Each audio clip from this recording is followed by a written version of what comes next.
Good evening, everyone. Yeah. So the this is our second meeting in which many of you have requested me in my previous class that you wanted to have the discussion on one-to-one question of ethics, and you want to discuss each and every like what we have discussed it. You want it in a within a example format. So I have brought this for you. That is in the example format. So just you can just have the you can read the PDF which I have just sent you, and meanwhile we'll be discussing some of the questions and the ways that how you can answer it, right? So let's go for the question one, right? So I think you have read it, or if you have not read it, just read it within just 2 minutes. It's basically question number one is talking about as a DM of a home district of serving chief minister. You find out that, okay, just read it, within 2 minutes we'll starting.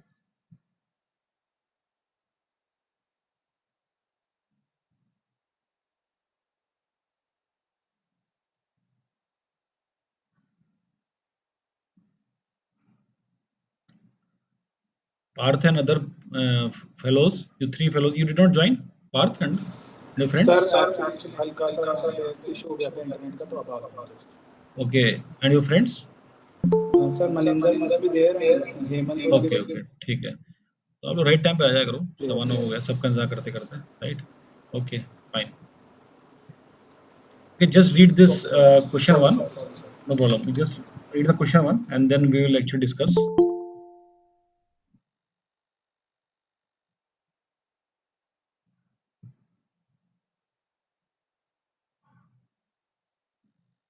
See, it is saying what are the various options available to you. Evaluate each of the option and explain which course of action would you follow and why. Okay. So it is talking about the options available, evaluate, and course of action which will follow and why. Okay. So in this question, it is just same we have already discussed, right? That we are going to make it like we have to write just three options. We have discussed it. The first will be maintaining the status quo, right? Here, as per the direction of the CM, and close the file in return for plum job and avoid investigation. So generally क्या होता है, when you have file against CM, it will be closed, it will not be opened, right? So that is the status quo. जो चल रहा है सो चलने दो, right? So status quo will be maintained. So first will be the maintaining the status quo. Option one exam में कैसे लिखना है? ऑप्शन वन स्टेटस को, या स्टेटस को नहीं लिखना है, वॉट एवर द क्वेश्चन होगा वो क्वेश्चन का जो चॉइस है, जो ऑप्शन होगा वो लिखना है, right? You have to write the option. So status quo, I'm just telling a general word. You don't have to write status quo word, right? You have to write the option one. Then you have to write the option two. So option two, I told it will be a drastic or extreme action. So either you can use one this father use my father-in-law position to expose the current CM and share the gains of exposure with my father-in-law. Like that will be like character assassination. That is some extreme action. You are going to the public, maybe newspaper or whatever, or maybe in the court. You are filing and you are exposing the CM. Another option can be report the matter in media anonymously, right? One you are going in directly, other you are going anonymously. So that means there are two ways, two extreme action. Anyone you can write, right? Anyone you can write. Then going for the option three. Option three, I told that will be the best course of action. And the best course of action is carry on with the investigation. That means you have to do the investigation, right? And to find substantiate proofs to the issue which caused loss to the exchequer, upholding the law and constitution which I owe my allegiance. Basically, ये क्या है? You have to take some action as a DM. Your job is to investigate whatever things are coming है ना, which are required, which you have to investigate. Generally एक DM और SDM का काम क्या है ना? उस कोई भी माल फंक्शनिंग हुआ है, चाहे वो राइट्स हो, चाहे what ever be the case, may be the miss appropriation of funds and whatever is there, the job of the DM, SDM and all such law magistrate is to hold an inquiry or to investigate. So investigate is a natural, natural uh, responsibility of a DM. So that is why that is the best course of action you have to do. There is no doubt about it. ठीक है. Practically में in practical life this will never happen. ये case नहीं होगा कि CM के खिलाफ एक डीएम इंक्वायरी करेगा, right? There is no way, because CM, for CM a DM is nothing, एक जस्ट ए सर्वेंट. वो उसको उसका ट्रांसफर कर देगा, उसको हटा देगा, and the person will be, another person will be made DM who is close to CM, और वो उसकी फाइल को दबा देगा, या he will remove all such documents which will be acting as a proof of the corruption in future. So actual में ये होता है, but in the UPSC examination और जो भी क्वेश्चन बनते हैं, you have to talk about something which you will do, right? So unless and until DM has given the power by the court of law, या court, generally court लेता है, court ये सब चीज देखेगा, है ना, या फिर सेंट्रल एजेंसी देखेगा, है ना, सीबीआई और ईडी एंड ऑल, ठीक है, because they are independent of the state government. So a person who is independent, who has no stake in the state government, will see such type of investigation. This is a general rule. But since this question is about the DM, so as per the DM, you have to see. Okay, so this is the case. Now coming to the, I think it is clear. Any doubt?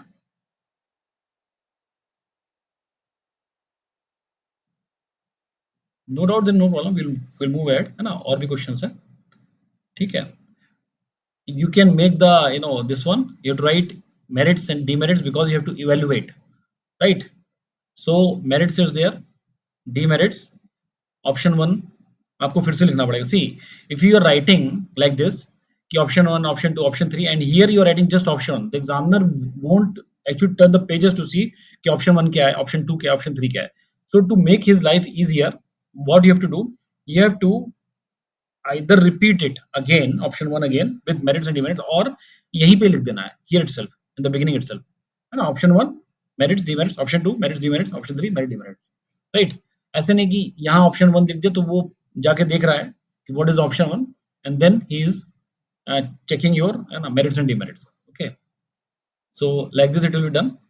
So option 2 is there, then option 3 is there. Okay, then मैंने बोला कि can you one after, either you write option 2 or option 3, है ना, anyone is fine because in total you have to write just 3 options. Okay, now read the question number 2.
Okay, now you have read the question number 2. Do you think it is unethical for you to marry the girl as you are going to serve in the same state and where there are chances of you working under the future father-in-law.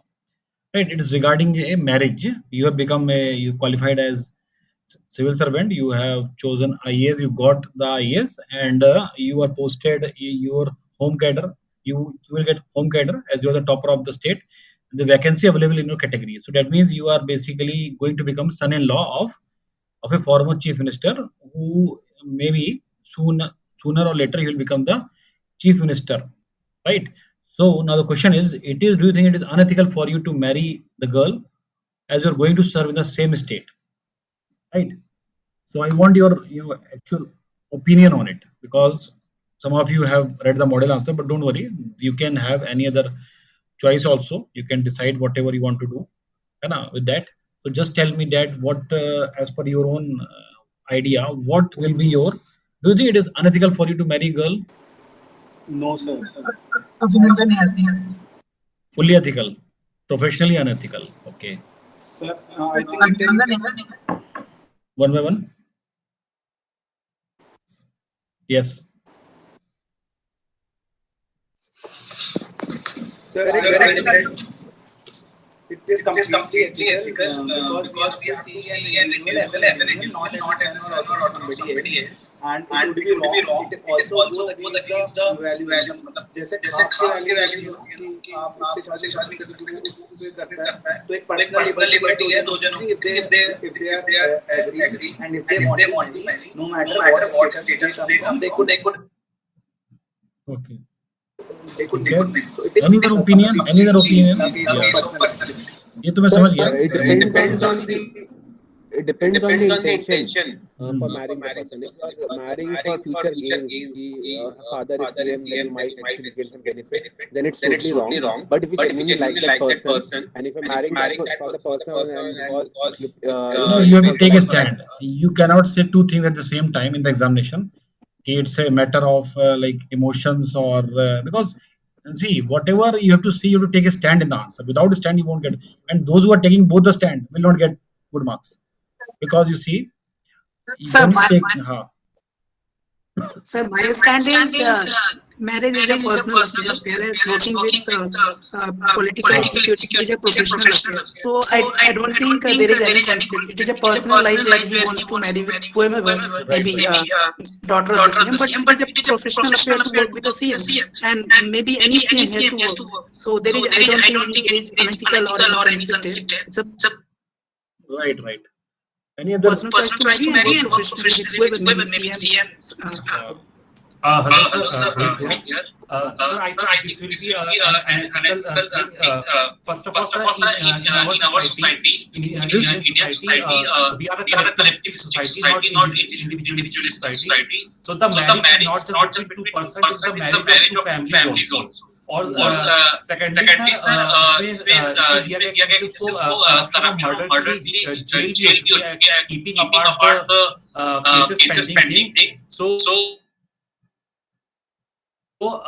getting into that family who has been charged for corruption and murder, and me being the IAS officer, I don't think that will be an ethical thing.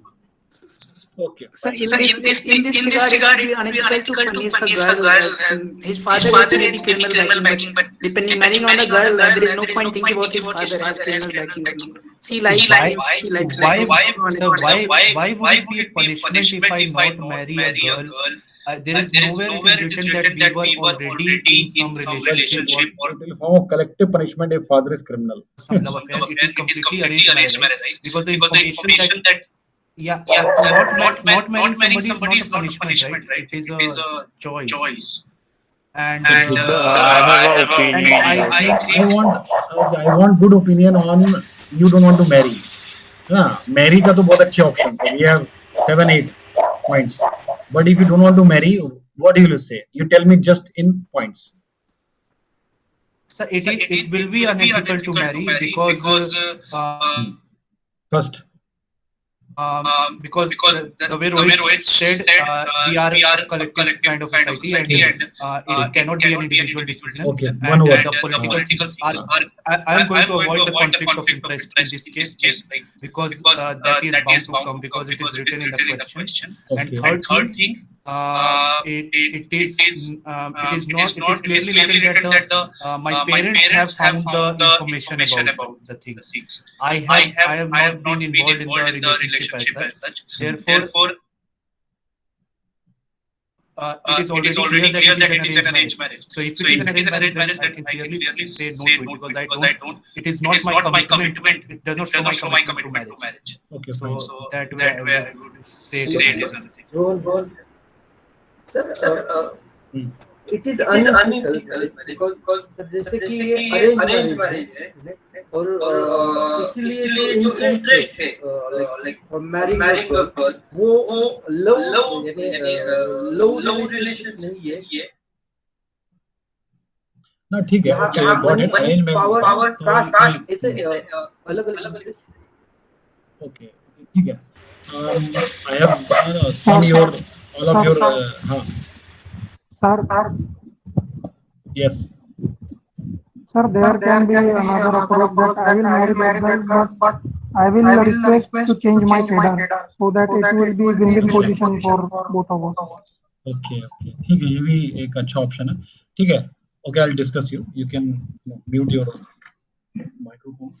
See, first of all, do you think it is unethical for you to marry a girl? इसके पहले, इसका answer देखने से पहले, and more of you thinking, जो भी आप सोच रहे हो, उसके पहले क्वेश्चन को फिर से देखो कि how many clues are there that you can marry her. तो इसमें फर्स्ट क्लू क्या है? Just like your daughter is also a graduate from top university, she is beautiful as per the information gathered from different sources by her. ये दो point है, she is down to earth and a sweet girl. ठीक है, then the former chief minister is also head of party and there is a chance to become that party of Chunab. Your parents are on cloud nine ever since the marriage offer has been proposed. The former chief minister is here. Sir, your voice is not clear. Okay, नहीं वो सब तो अभी okay, I'm just telling कि I am finding out what are the reasons. First is she is from a graduate from a top university. Second, she is very beautiful and she is down to earth and she is sweet girl. These are four options, four points in her favor. And he has only one daughter. His family has liked you a lot. His family has liked you a lot. That is point number 5. They also give you to your son-in-law and because the girl also liked you. 6 point है ना, and you also like her. ये भी है, ठीक है, तो ये लगभग लगभग 7 पॉइंट है। ठीक है, so try to understand that the question is saying that there are various things in the favor of marriage to occur. ठीक है, but you can take two stands, any stand is right, both stand is right, but you have to try to understand that in which you will be more justified. That stand should be taken in the examination. You should have more justification as well as more practicality. See, in this question, there is no way you can say that you won't marry that girl because first her father is a criminal. Criminal अभी prove नहीं हुआ है, but you can say that he has committed some crime and he has murder charges, he has corruption charges, but yet not proved. So you won't marry the daughter, his daughter. One thing you can say if some of you want to say. Second is the conflict of interest. Conflict of interest को हम एक तरफ रखते हैं अभी. Just think about कि अगर वो सीएम के पास करप्शन का चार्ज है एंड उसके पास क्या बोलते हैं मर्डर का चार्ज है but yet not proved, is it right to punish the daughter on that part कि नहीं उसकी लड़की ने ऐसा किया तो लड़की भी होगी? मतलब एक चोर का बेटा भी चोर होगा. तो ये this if you are saying in any form, मतलब इसको आप बोल सटल वे में बोल लो या you are saying in very obvious way, है ना? Just complete, let me complete. आवाज आ रही है सर? उसने दिया हुआ है क्या कि वो दिया? जेल गया होता है. The former chief minister was नहीं जेल गया है वो तो देखिए कहाँ लिखा है कि अभी वो सीरियस केसेस लिखा पेंडिंग अगेंस्ट हिम. ठीक है, विदाउट कन्विक्शन भी जेल में जा सकते हैं. वो तो जेल जा सकते हो ना आप. तुम्हारा जब पहला एट ए प्राइमा फेसिया तो आप जेल में जा ही सकते हो आप पकड़ के. कुछ दिन बेल में निकल आओगे बाहर, है ना? फिर आप पे केस चलेगा. केस में बहुत बार आप क्या बरी हो जाओगे, कई बार आप लोग पे हो जाएगा, अंदर ही हो जाओगे. तो ये इसका मतलब ये नहीं कि वो जेल प्रूव्ड हो गया, क्यों लिखा ना serious cases pending against him. So ये अभी कंफर्म नहीं है ना? It is not at all confirm कि वो ही हैज कमिटेड द क्राइम. ठीक है, पर वो जनरली एक लोगों में होता है कि अगर नेता है तो मर्डर किया होगा और करप्शन किया होगा, तो मानते ही हैं, पर आपको ऐसे नहीं मानना है, as per the question you have to go. ठीक है, so now I am telling that कि first of all you can not punish the daughter on behalf of her father, है ना, कि ये है, एक तो ये रीजन है। Secondly, she likes you, you likes her, she is from a very good, she is down to earth, she is beautiful, she is from top college, है ना, and she and your family also likes her, so इतने points हैं, and only point is in here जिसमें आपको रोकेगा वो conflict of interest है, because you will be working under your father-in-law and that will be only bone of contention कि आपको doubt है कि नहीं नहीं हम शादी नहीं करेंगे just because the conflict of interest will be there. I am telling you, as you become, you try to understand the practicality of the question. Whenever you are becoming a civil servant, there will be conflict of interest everywhere. आपके friends के साथ होगा, वो आपसे काम कराएंगे, है ना, आप किसी डिस्ट्रिक्ट में पोस्ट हो, even your father, your parents, your wives, है ना, आप सरकारी गाड़ी भी यूज करेंगे, आपके घर वाले भी यूज करेंगे, और भी बहुत सारे कॉन्फ्लिक्ट ऑफ इंटरेस्ट है, right. In practical terms, there will be conflict of interest whether you marry a CM daughter or you marry an ordinary girl belonging to a ordinary family, because there also they will ask some favor from you. There everybody will be asking the favor from you, from your parents will be asking, your friends, your family, and your in-laws. So are you going to leave all of them? No, you are not going to leave all of them. वो तो पूछेंगे, वो तो मांगते हैं तुमसे, मेरा help कर दो, फलाना का मेरा टिकट कंफर्म करा दो, सब चीज तो एक तरह का ये आपका फेवर है ना, or you are using the government machinery in some form or the other, right? So my simple suggestion is that there will be conflict of interest everywhere whenever you become a civil servant. So now what you have to do, you have to make professional and personal commitment separately. Your professional commitment, that is with your work, is different. Your personal commitment with your family, जो भी आपकी family है, in-laws and friends हैं, है ना, your parents हैं, वो different है. So you should not intermingle. ये आपको लिखना पड़ेगा, because everywhere the conflict will be there, not in just in this case. ठीक है, so ये आपको लिखना ही है कि there will be conflict between not only this case, in my मतलब parents, in-laws, or whatever, any girl I will marry. But since this girl and me are basically, we are liking each other and she is down to earth, she is sweet girl, everything is, तो हम इससे we are going to we will get married, हम शादी करेंगे, but the only difference is that we'll maintain the personal and professional commitment separately. ठीक है, ये आपका आंसर जस्टिफाइड होगा जब आप ये लाइन लिख देंगे, पर्सनल एंड प्रोफेशनल। अगर other than this, if you are saying that कि no I won't marry her, you have to get very good justification for it, because if you're saying her father is a criminal or yeah, that means you are talking absurd, because it is yet not proved. You are talking something which is baseless as of now, right? So as a civil servant you cannot talk like a layman ki nahi uska father to jail gaya to hum shaadi nahi karenge, उसकी सजा उसकी बेटी को नहीं मिल सकती है just on this pretext, है ना। तो you have to get good justification, है कोई justification आपके पास कि yes, अगर आप वो जस्टिफिकेशन लिख देंगे तो आप कर सकते हैं, ठीक है, right. As per this question जो भी इंफॉर्मेशन दिया है, you it's very difficult to find out the other way justification. लेकिन कोई कोई लोग लिखते हैं इसका answer, they are justifying 6-7 points, है ना, वो भी हो सकता है, पर उसमें ये पॉइंट नहीं होगा कि her father is a criminal. You can mention in a different way कि I won't be marrying her because of the following reasons, है ना। फर्स्ट है कि कॉन्फ्लिक्ट ऑफ इंटरेस्ट लिख दो, आप देख सकते हो कि मैं उनके अंडर काम करूंगा, so maybe there will be some future conflict of interest. Secondly, you talked about love marriage and all, you can write that also. It's not at all a committed marriage, and it's just an arranged marriage, so we can depart, we can move apart on this basis. Then secondly, they have given some gifts and all, you can return that, and that is not that is considered to be part of maybe corruption or dowry if I take some gift from my in-laws, है ना। ऐसे करते हुए you can write few more points, then you can justify, right? But you need a strong justification. Don't write like that कि his father is criminal so I won't marry, वो चलेगा नहीं point। Sir यहाँ पे वो भी point लिख सकते हैं कि justice should not be like should only be done, it should be visible to everyone that it is done also, right. So कौन सा जस्टिस इसमें, एज इन मतलब जो फेयरनेस है, परसीव्ड कॉन्फ्लिक्ट ऑफ इंटरेस्ट भी तो होता है ना सर, मतलब अगर रिश्ता बन जाएगा चाहे कॉन्फ्लिक्ट ऑफ इंटरेस्ट हो चाहे नहीं हो, बट परसीव तो होता है ना उसमें, तो मतलब हमें अवॉइड करना होता है परसीव वाला भी। ये मैंने तो बोला है कि if you Mary any other girl तो वहां पे कॉन्फ्लिक्ट इंटरेस्ट नहीं होगा, उसमें भी तो होगा। बट इसमें तो क्लियरली दिखेगा ना सर कि सीएम की डॉटर। नहीं तो उसको कैसे जस्टिफाई करोगे? सी, ये आप क्वेश्चन की लैंग्वेज देखो ना, don't go with the emotions. Question की लैंग्वेज देखो ना आप। क्वेश्चन की लैंग्वेज में there is no information given कि आप उसको रिजेक्ट कर सको। रिजेक्ट आप करोगे किस बेसिस पे? आपको रिजेक्शन का बेसिस चाहिए ना। Only information is as per the question, है कोई रिजेक्शन का बेसिस? आपको क्वेश्चन भी देख के करना है ना, you don't just have to think on your own emotions. और देखो सबसे बाद मैंने जो उस दिन बोला था, I talked about practicality, ethical, legal, practical. ऐसा कोई सिविल सर्वेंट बताओ मुझे जिसको सीएम की लड़की का ऑफर मिला और वो रिजेक्ट करता है? हार्डली कोई करता है, अगर अगर वो ये कंडीशन में है कि सब कुछ अच्छा है तो। ठीक है, I will tell you the example of Bihar. Suharsh Bhagat का नाम सुने?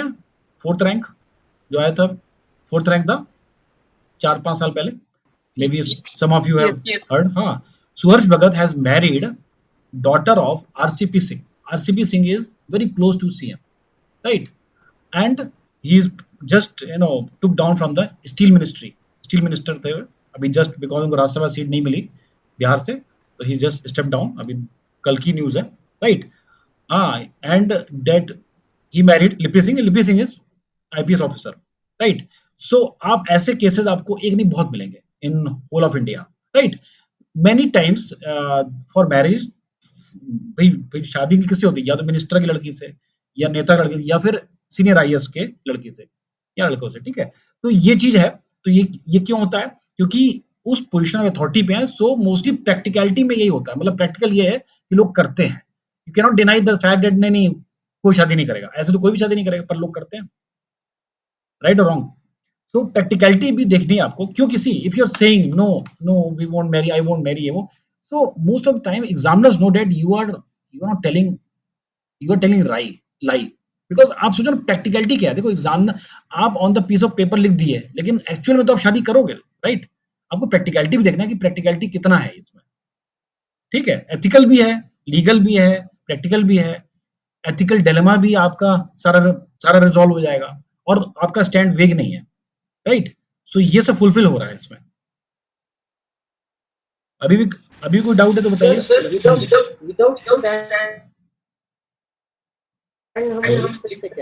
विदाउट स्टैंड दोनों के मेरिट नहीं नहीं,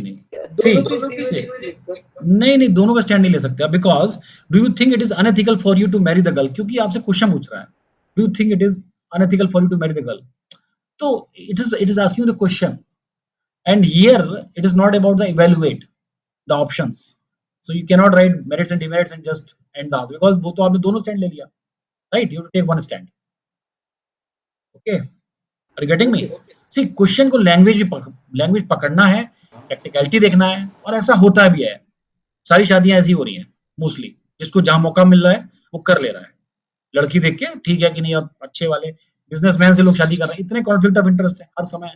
लेकिन you have to write this line कि personal professional commitment will be kept separately.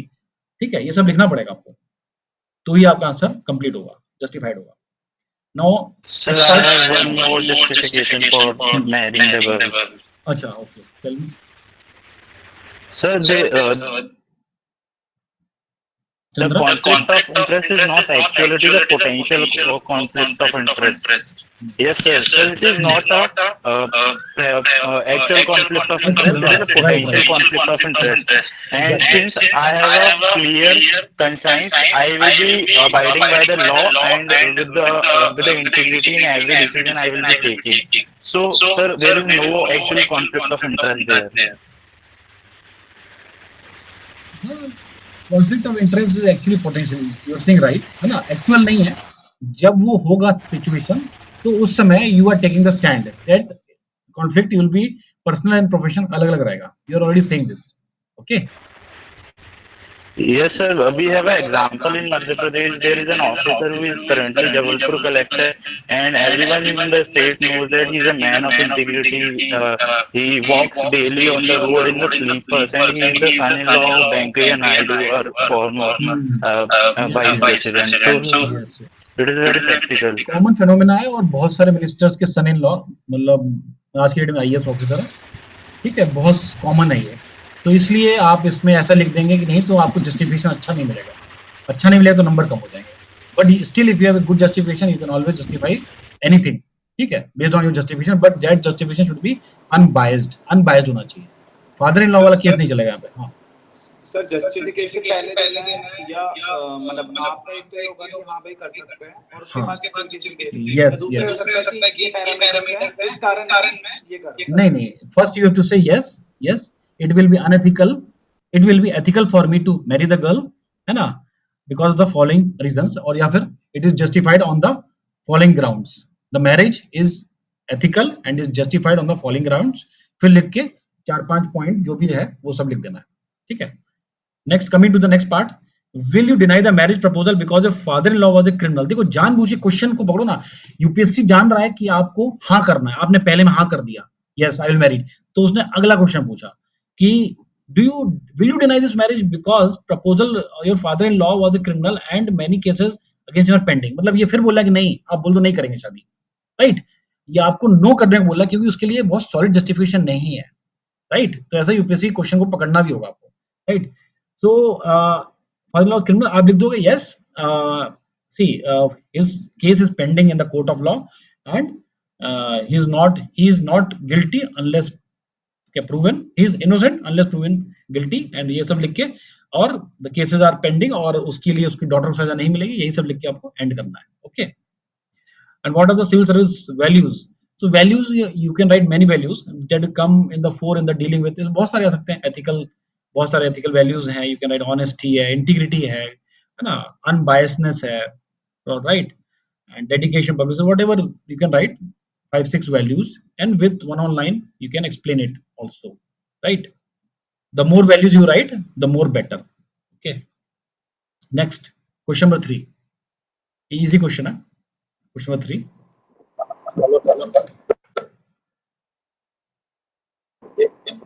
You read it in 2 minutes. I'll be discussing.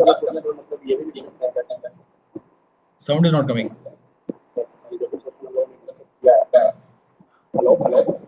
हाँ बजरंगी. हेलो. Yes. अभी तो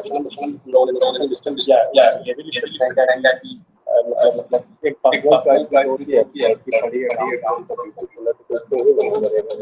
Your Bajrangi, your voice is not clear.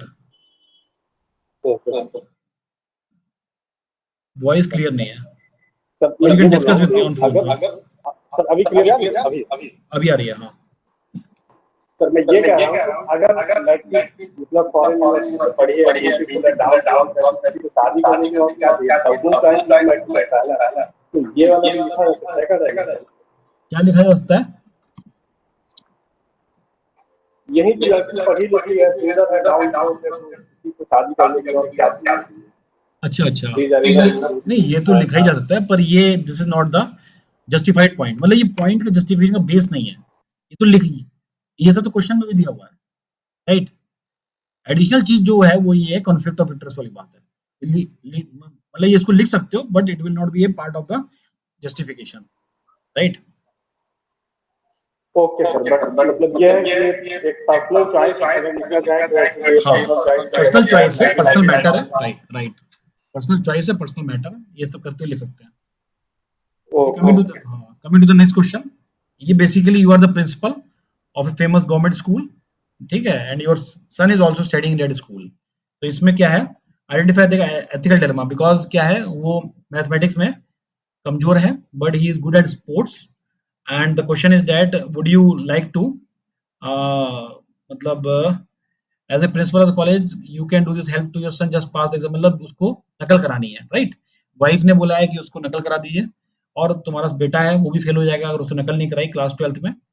तो यही सब क्वेश्चन है, ठीक है। दिस इज वेरी मच मतलब बहुत ही मतलब ये क्वेश्चन है क्लियर कट। इसमें क्या है, एथिकल डिलेमास में क्या है, personal commitment versus professional commitment है, ये मेन डिलेमा है पर्सनल लाइफ में जो है और प्रोफेशनल लाइफ में। यस यस पार्थ, है ना, call of duty versus call of conscience, इसमें हटा भी सकते हो और रख भी सकते हो। कैसे? सी since the question is about the ethical dilemma, they have asked you, now you have to elaborate it। ठीक है, तो सिर्फ ये 2 लाइन लिखने से नहीं होगा। Personal commitment versus professional commitment लिखो, अंडरलाइन करिए, right what is how it is personal commitment, है ना, and how it is professional commitment. ठीक है, दोनों का लिखो। या फिर you can also call of duty क्या है, कॉल ऑफ ड्यूटी क्या है कि उनको फील करना है, मतलब चीटिंग नहीं करना है। ठीक है, कॉल ऑफ ड्यूटी, ड्यूटी में क्या हुआ, as a principal you won't allow cheating in the examination. And call of conscience क्या है, बेसिकली ये आपका कंसाइंस, इसमें घर वाला कंसाइंस, मतलब जो घर पे लोग आपके बारे में कहेंगे कि ये क्या वाइफ विल बी, है ना, बेटा डिप्रेशन में होगा, वाइफ नाराज हो जाएगी, तो आपको कंसाइंस क्या, नहीं मुझे अपने घर अपनी फैमिली वालों को भी देखना है।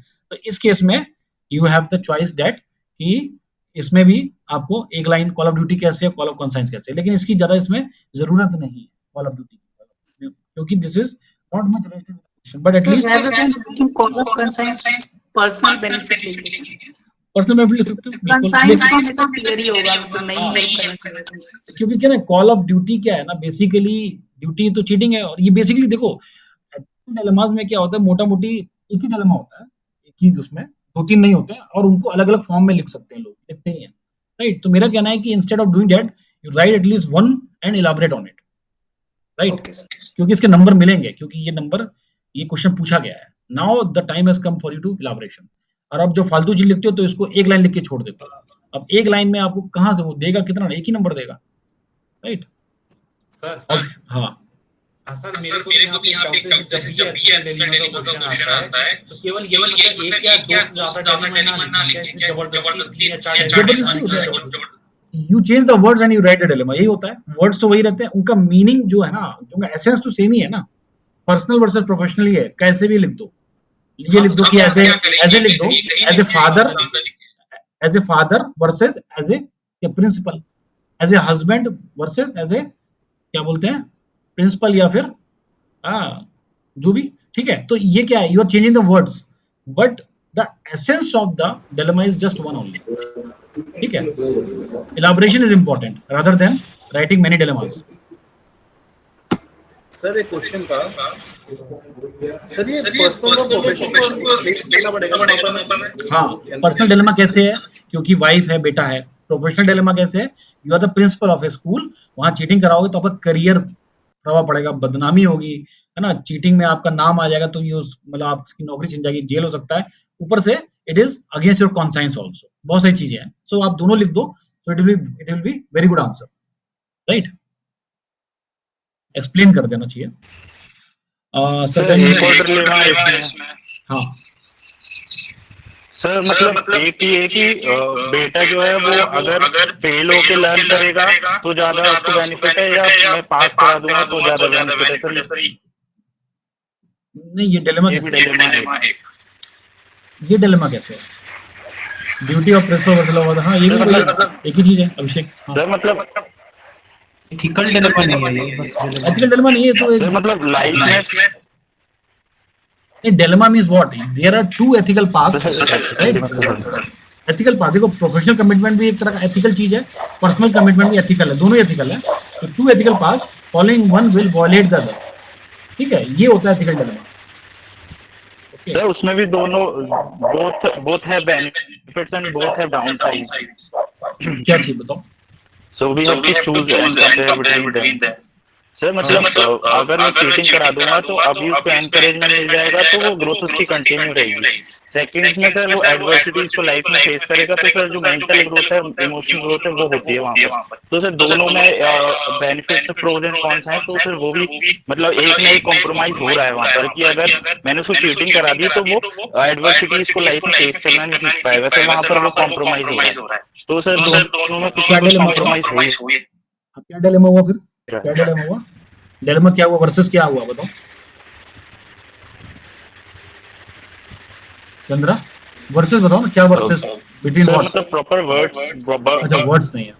देखो उसमें क्या है ना, चीटिंग को cannot be a part of ethical path, ethical dilemma नहीं हो सकता चीटिंग कराना। सर हम देखो जैसे तो हमको immoral personally success choose versus करना है एथिकल सर, ऐसे फेल्यूर सिर्फ ऐसे बोल पर्सनल सकते कमिटमेंट को भी हम प्रोफेशनल कमिटमेंट के ऊपर नहीं रख सकते, बट एज अ शो करना है हमको कि डिलेमा क्या है, प्रोफेशनल अल्टीमेटली कमिटमेंट यूज में हम सब सर इसी को करेंगे कि चीटिंग नहीं कराना है। इसमें भी सर पर्सनल कमिटमेंट कुछ पर्सनल कमिटमेंट, देखो पर्सनल कमिटमेंट ये नहीं है, चीटिंग कराना नहीं है पर्सनल कमिटमेंट। पर्सनल कमिटमेंट है कि मेरी वाइफ खुश रहे, मेरा बेटा खुश रहे, बेटा पास हो जाए, वाइफ को भी कोई दिक्कत ना हो, डिप्रेशन में ना जाए बेटा, ये मेरा पर्सनल कमिटमेंट है। हर आदमी का होता है अपनी फैमिली को लेकर। प्रोफेशनल कमिटमेंट क्या होता है, जहां पे वो रहता है वहां पे अनबायस रहे, इंटीग्रिटी मेंटेन रहे, ऑनेस्टी मेंटेन रहे, करप्शन ना हो, और कोई भी अन माल जो है ना माल फंक्शन या माल कोई भी गलत चीज ना हो, ये है प्रोफेशनल कमिटमेंट। ठीक है, तो दोनों कमिटमेंट में चीटिंग नहीं है कहीं भी, राइट।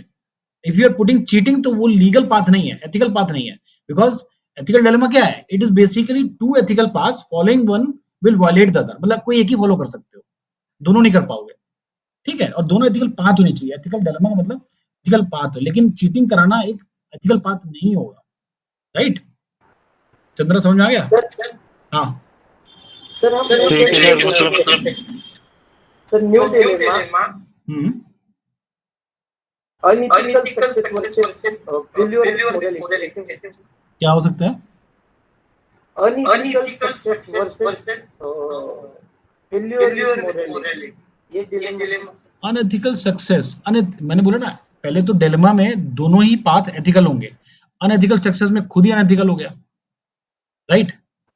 यस सर है ना, तो यहाँ पर्सनल कमिटमेंट रखो। देखो ये दोनों मैंने जो लिखा है ना, ये सब जगह लग जाएगा मोटा मोटी, तो इसको रट लो, और जैसा क्वेश्चन आएगा या तो पर्सनल वर्सेस प्रोफेशनल लगेगा, और अगर उसी काम में अगर डिलेमा हो रहा है उसी काम करने में, तो call of duty versus call of conscience लग जाएगा। ठीक है, तो इन दोनों को रखे रहो, सब जगह यूज कर सकते हो, कुछ भी नया करोगे तो उसमें ये फाइट होगा, सही है गलत है क्या है, ये स्टैंडर्ड है। नाउ ऑप्शंस अवेलेबल क्या है, बहुत सिंपल है, चीटिंग करने दो। देखो मेंटेन स्टेटस को क्या है, I will not allow cheating, तो चीटिंग नहीं करने दो, ये स्टेटस को हो गया, मेंटेनिंग द स्टेटस को हो गया। दूसरा क्या हुआ, एक्सट्रीम एक्शन, कोई भी, हाँ I am talk to help him cheat in the examination, है ना, तो ये कोई ड्रास्टिक एक्शन क्या होगा, भाई ठीक है चीटिंग करने दो, या फिर मेरे के बेटे को चीटिंग करा दिया जाए, है ना, किसी भी टीचर को पकड़ के। ठीक है, और फाइनल क्या होगा, best course of action. Best course action क्या है, I will ask mathematics teacher to teach him और give him extra time before the examination. देखो इसमें प्रैक्टिकलिटी क्या है, इसको मैंने क्यों, भाई इसमें क्यों दिया है, इसमें एक चीज और लिखा है जो जो आप लोगों ने मिस किया पढ़ने में, is very good athlete in the school. ठीक है, most of you will say कि sir he is very good athlete, तो हम उसको क्या करते हैं, बेस्ट कोर्स एक्शन क्या होगा, उसका उसका मन पढ़ने में ही लग रहा है तो उसको हम खेलकूद कराते हैं, वहां वो अच्छा कर जाएगा। जैसे फॉर एग्जाम्पल सचिन तेंदुलकर है, कोई भी प्लेयर है बड़ा, है ना, तो you will give such examples. I am telling you, यहाँ आप डिबेट कर जाएंगे, बिकॉज ये ऐसा एक कैच दिया हुआ है, you may go in the wrong path. आप सोचो ना, प्रैक्टिकलिटी लो, कोई भी स्टूडेंट होता है, आप भी स्कूल में पढ़े हो, आप सारे सब्जेक्ट में अच्छे थे क्या? नहीं थे। कोई, किसी को मैथमेटिक्स की दिक्कत थी, किसी को साइंस की थी, किसी को इंग्लिश की थी, किसी को कुछ और का था, है ना, हिस्ट्री सोशल साइंस का था। तो आपके पेरेंट्स ने क्या किया, जहां आपको प्रॉब्लम है मैथमेटिक्स साइंस, उसको आपका ट्यूशन लगा दिया गया। तो ट्यूशन में क्या मतलब, एक्स्ट्रा टाइम आपको आपने दिया पढ़ने में, आपको या पढ़ाया गया, या तो पेरेंट्स ने पढ़ाया, या फिर ट्यूशन में पढ़ा, या खुद पढ़ा एक्स्ट्रा टाइम देके। तो ये क्या हुआ, इससे आपको सब्जेक्ट ठीक हुआ, यही हुआ है, यही प्रैक्टिकलिटी है।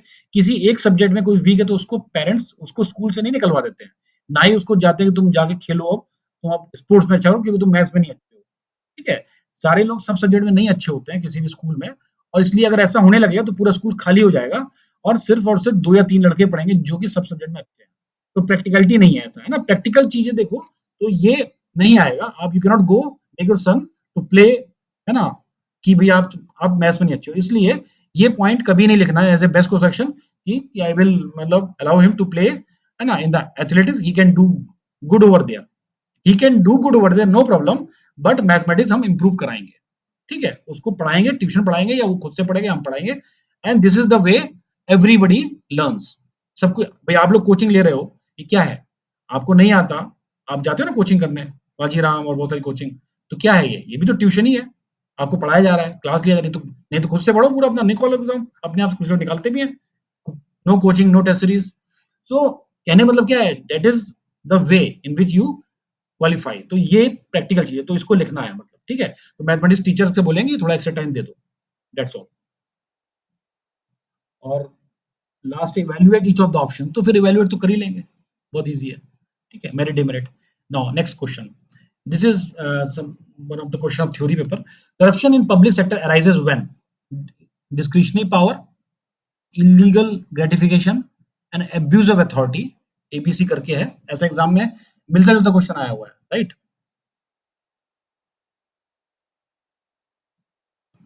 Takes priority then public service, how this tendency can be resolve, ठीक है, how this tendency can be resolve. कौन सी टेंडेंसी, ये तीनों टेंडेंसी, ठीक है। इस corruption tendency is problem of individual character और deficiency in government system and procedure. Basically it has two parts, एक में क्या है, रिजॉल्व कैसे करोगे, resolve, how to resolve it, this is one part. Second is corruption का कारण पूछ रहा है, क्या ये गवर्नमेंट सिस्टम की डेफिशिएंसी है या प्रोसीजर की है, ठीक है। ऐसा क्वेश्चन आता रहता है यूपीएससी में, ठीक है, 2-3 साल में एक बार ऐसे टाइप से क्वेश्चन फॉर्मेट आ जाता है। तो इन क्वेश्चन को बहुत ध्यान रखना है। लोग क्या करते हैं, मोस्ट ऑफ यू, क्योंकि ये क्वेश्चन टेस्ट सीरीज में भी मैंने पूछा हुआ है लास्ट ईयर, तो उसमें क्या करते हैं लोग, इसको एक्सप्लेन कर देते हैं, डिस्क्रिशनरी पावर को डिफाइन कर देते हैं, इलीगल ग्रेटिफिकेशन को डिफाइन कर देते हैं, अब्यूज अथॉरिटी को डिफाइन कर सकते हैं, पूरा पूरा एक पेज डेफिनेशन निकल गया, रिजॉल्व करना भूल जाते हैं। मतलब the question is how this tendency can be resolve, ये रिजॉल्व कैसे होगी, ये पूछा गया है, नथिंग एल्स, इसका डेफिनेशन नहीं पूछा गया, राइट। एंड क्या ये corruption tendency problem of individual या ये सिस्टम का है, ठीक है। तो आपको 2 पेज मिला है, 10 नंबर का क्वेश्चन है। 1 page you will write the how to resolve it and 1 page you will write that इस corruption tendency the problem of government system या प्रोसीजर, राइट, ऐसे लिखना है। तो फर्स्ट ऑफ ऑल क्या करोगे, discretionary power, illegal gratification and abuse authority is not at all jargons, jargons नहीं है, these are simple English words, ये एथिकल जार्गन भी नहीं है, सिंपल वर्ड्स हैं। तो डिस्क्रिशनरी पावर को डिफाइन करने की कोई जरूरत नहीं है, just you can write how to resolve it, कैसे करोगे resolve, use of information technology है, और example faceless income tax, GST, है ना, और भी बहुत सारे, ई गवर्नेंस, है ना, फिर उसके जमीन के कागज, ई भूमि, है ना, ऐसे कुछ भी लिख सकते हो, wherever the use of technology and not there and where the discretionary power is of the person is removed, ठीक है, ये कर सकते हो। इलीगल ग्रेटिफिकेशन क्या है, how you are going to amass wealth, है ना, तो आप वेल्थ कर लोगे तो उसको कैसे आपको करेंगे, declaration of assets and liabilities, हर साल होते हैं, लोग करते हैं, नेता लोग करते हैं, सिविल सर्वेंट्स करते हैं, उससे क्लियर होगा आप कितना कितना आपके पास पैसा है, ठीक है। Then you can also write that review and audit of properties of government servants, ठीक है, ये भी है। Abuse of authority, abuse of authority क्या है, आप अपनी मर्जी का करते हैं, कब करते हैं, है ना, आप करते हैं, उसको रिजॉल्व कैसे करेंगे, abuse of authority, simple reason, जब भी कोई आपका टेंडर पड़ता है, अगर कोई एक बंदा उसको निकाले तो वो अपना अथॉरिटी का अब्यूज करेगा, so we can do participatory decision making, सब लोग मिलके लेंगे डिसीजन, सब लोग साइन करेंगे, ठीक है। और क्या होगा, लेसर, लेसर नहीं ये लिखो, क्लैरिटी इन डिसीजन मेकिंग, मतलब क्या डिसीजन है, एज पर रूल के हिसाब से जो भी डिसीजन लिया जाए, है ना, उससे भी अब्यूज अथॉरिटी कम होती है, राइट। सो ये आपको लिखना है। Then it is a problem of government system, बिल्कुल गवर्नमेंट सिस्टम का प्रॉब्लम है, कैसे, डिले है, डिले इन गवर्नमेंट सिस्टम में है, ठीक है। और क्या क्या है गवर्नमेंट सिस्टम प्रोसीजर में, Lack of decentralization. हाँ, मोनोपोली हुआ, तो लगता है पावर जा रहा है इसका, ध्यान नहीं दिया मैंने, 5% विजिलेंस सिस्टम पुअर है, नाम का विजिलेंस, कम्बरसम प्रोसीजर है ना, कम्बरसम प्रोसीजर है, हाँ, बहुत सारी फाइल्स देखो, कॉम्प्लेक्स रूल्स है, रूल्स इतने कॉम्प्लेक्स हैं कि कॉमन मैन को नहीं पता चल रहा है, राइट? ये सब लिखना है। तो क्या करते हैं ना स्टूडेंट लोग, जल्दबाजी में क्वेश्चन को नहीं पढ़ते हैं और इसी में उनके नंबर कम हो जाते हैं। मैं इसलिए इसको डेमोन्स्ट्रेट कर रहा हूँ, नहीं तो ये तो आपको ये तो कर ही सकते हो, बहुत ईजी क्वेश्चन है। लेकिन क्या करते हैं लोग, अभी तक मैंने जो देखा, लोग रिजॉल्व लिखना भूल जाते हैं, कैसे रिजॉल्व करेंगे, या डेफिनेशन इतना लिख देते हैं कि रिजॉल्व की जगह नहीं बचती है, 2 लाइन में लिखते हैं रिजॉल्व कैसे करेंगे। तो नंबर तो सिर्फ 2 लाइन का ही मिलेगा, क्योंकि आलतू-फालतू लिखा है आपने, उसका नंबर तो मिलेगा नहीं। डेफिनेशन तो पूछा नहीं है। डेफिनेशन तो कोई भी लिख देगा, any person can write the definition of all these. It's not, it's an English word, not at all jargons भी नहीं है, राइट? और deficiency in government system and procedure, वो इतना पेज लिखते हैं, तो इसके लिए नेक्स्ट पेज का भी, नेक्स्ट पैरा में भी थोड़ा पेज होता है। तो इसलिए ये गलती लोग बहुत करते हैं, बहुत ज्यादा मैंने देखा हुआ है। That is why I have included this question. इस सिस्टम में ऑनेस्ट भी तो you can blame government system क्या? अच्छा, just hold on, I have to charge पे लगा देते हैं, एक second, just 2 minutes.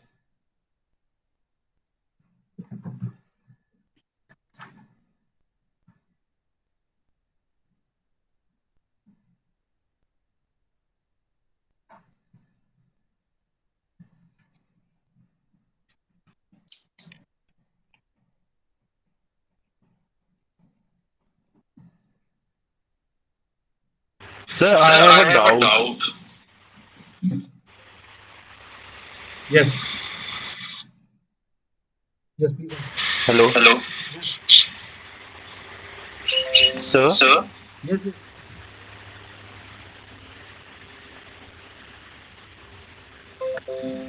Hello.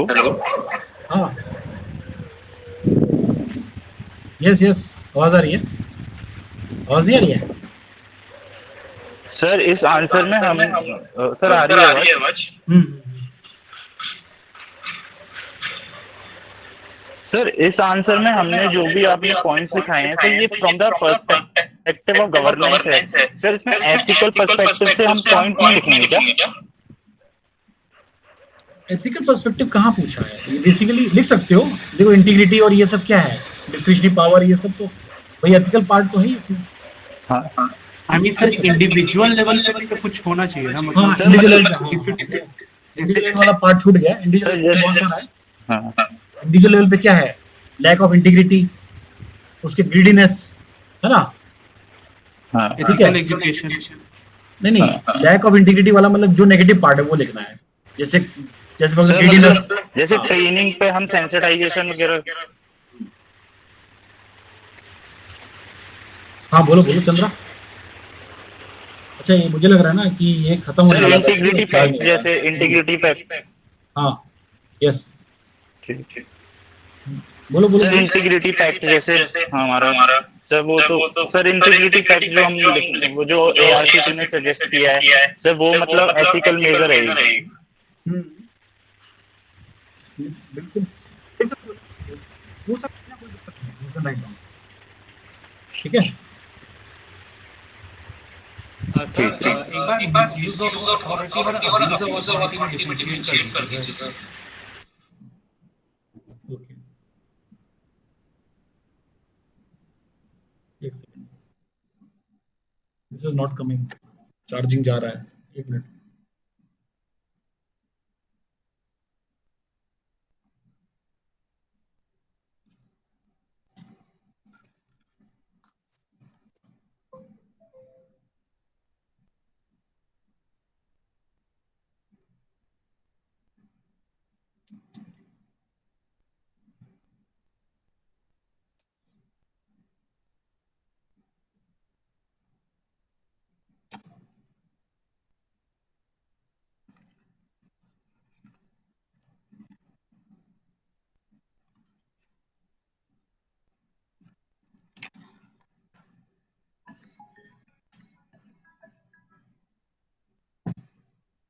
Hello,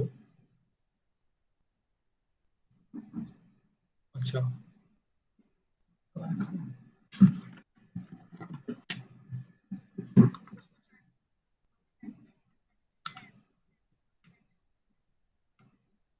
देख रहे हैं तो अब काम हो रहा है, ठीक है, ठीक है।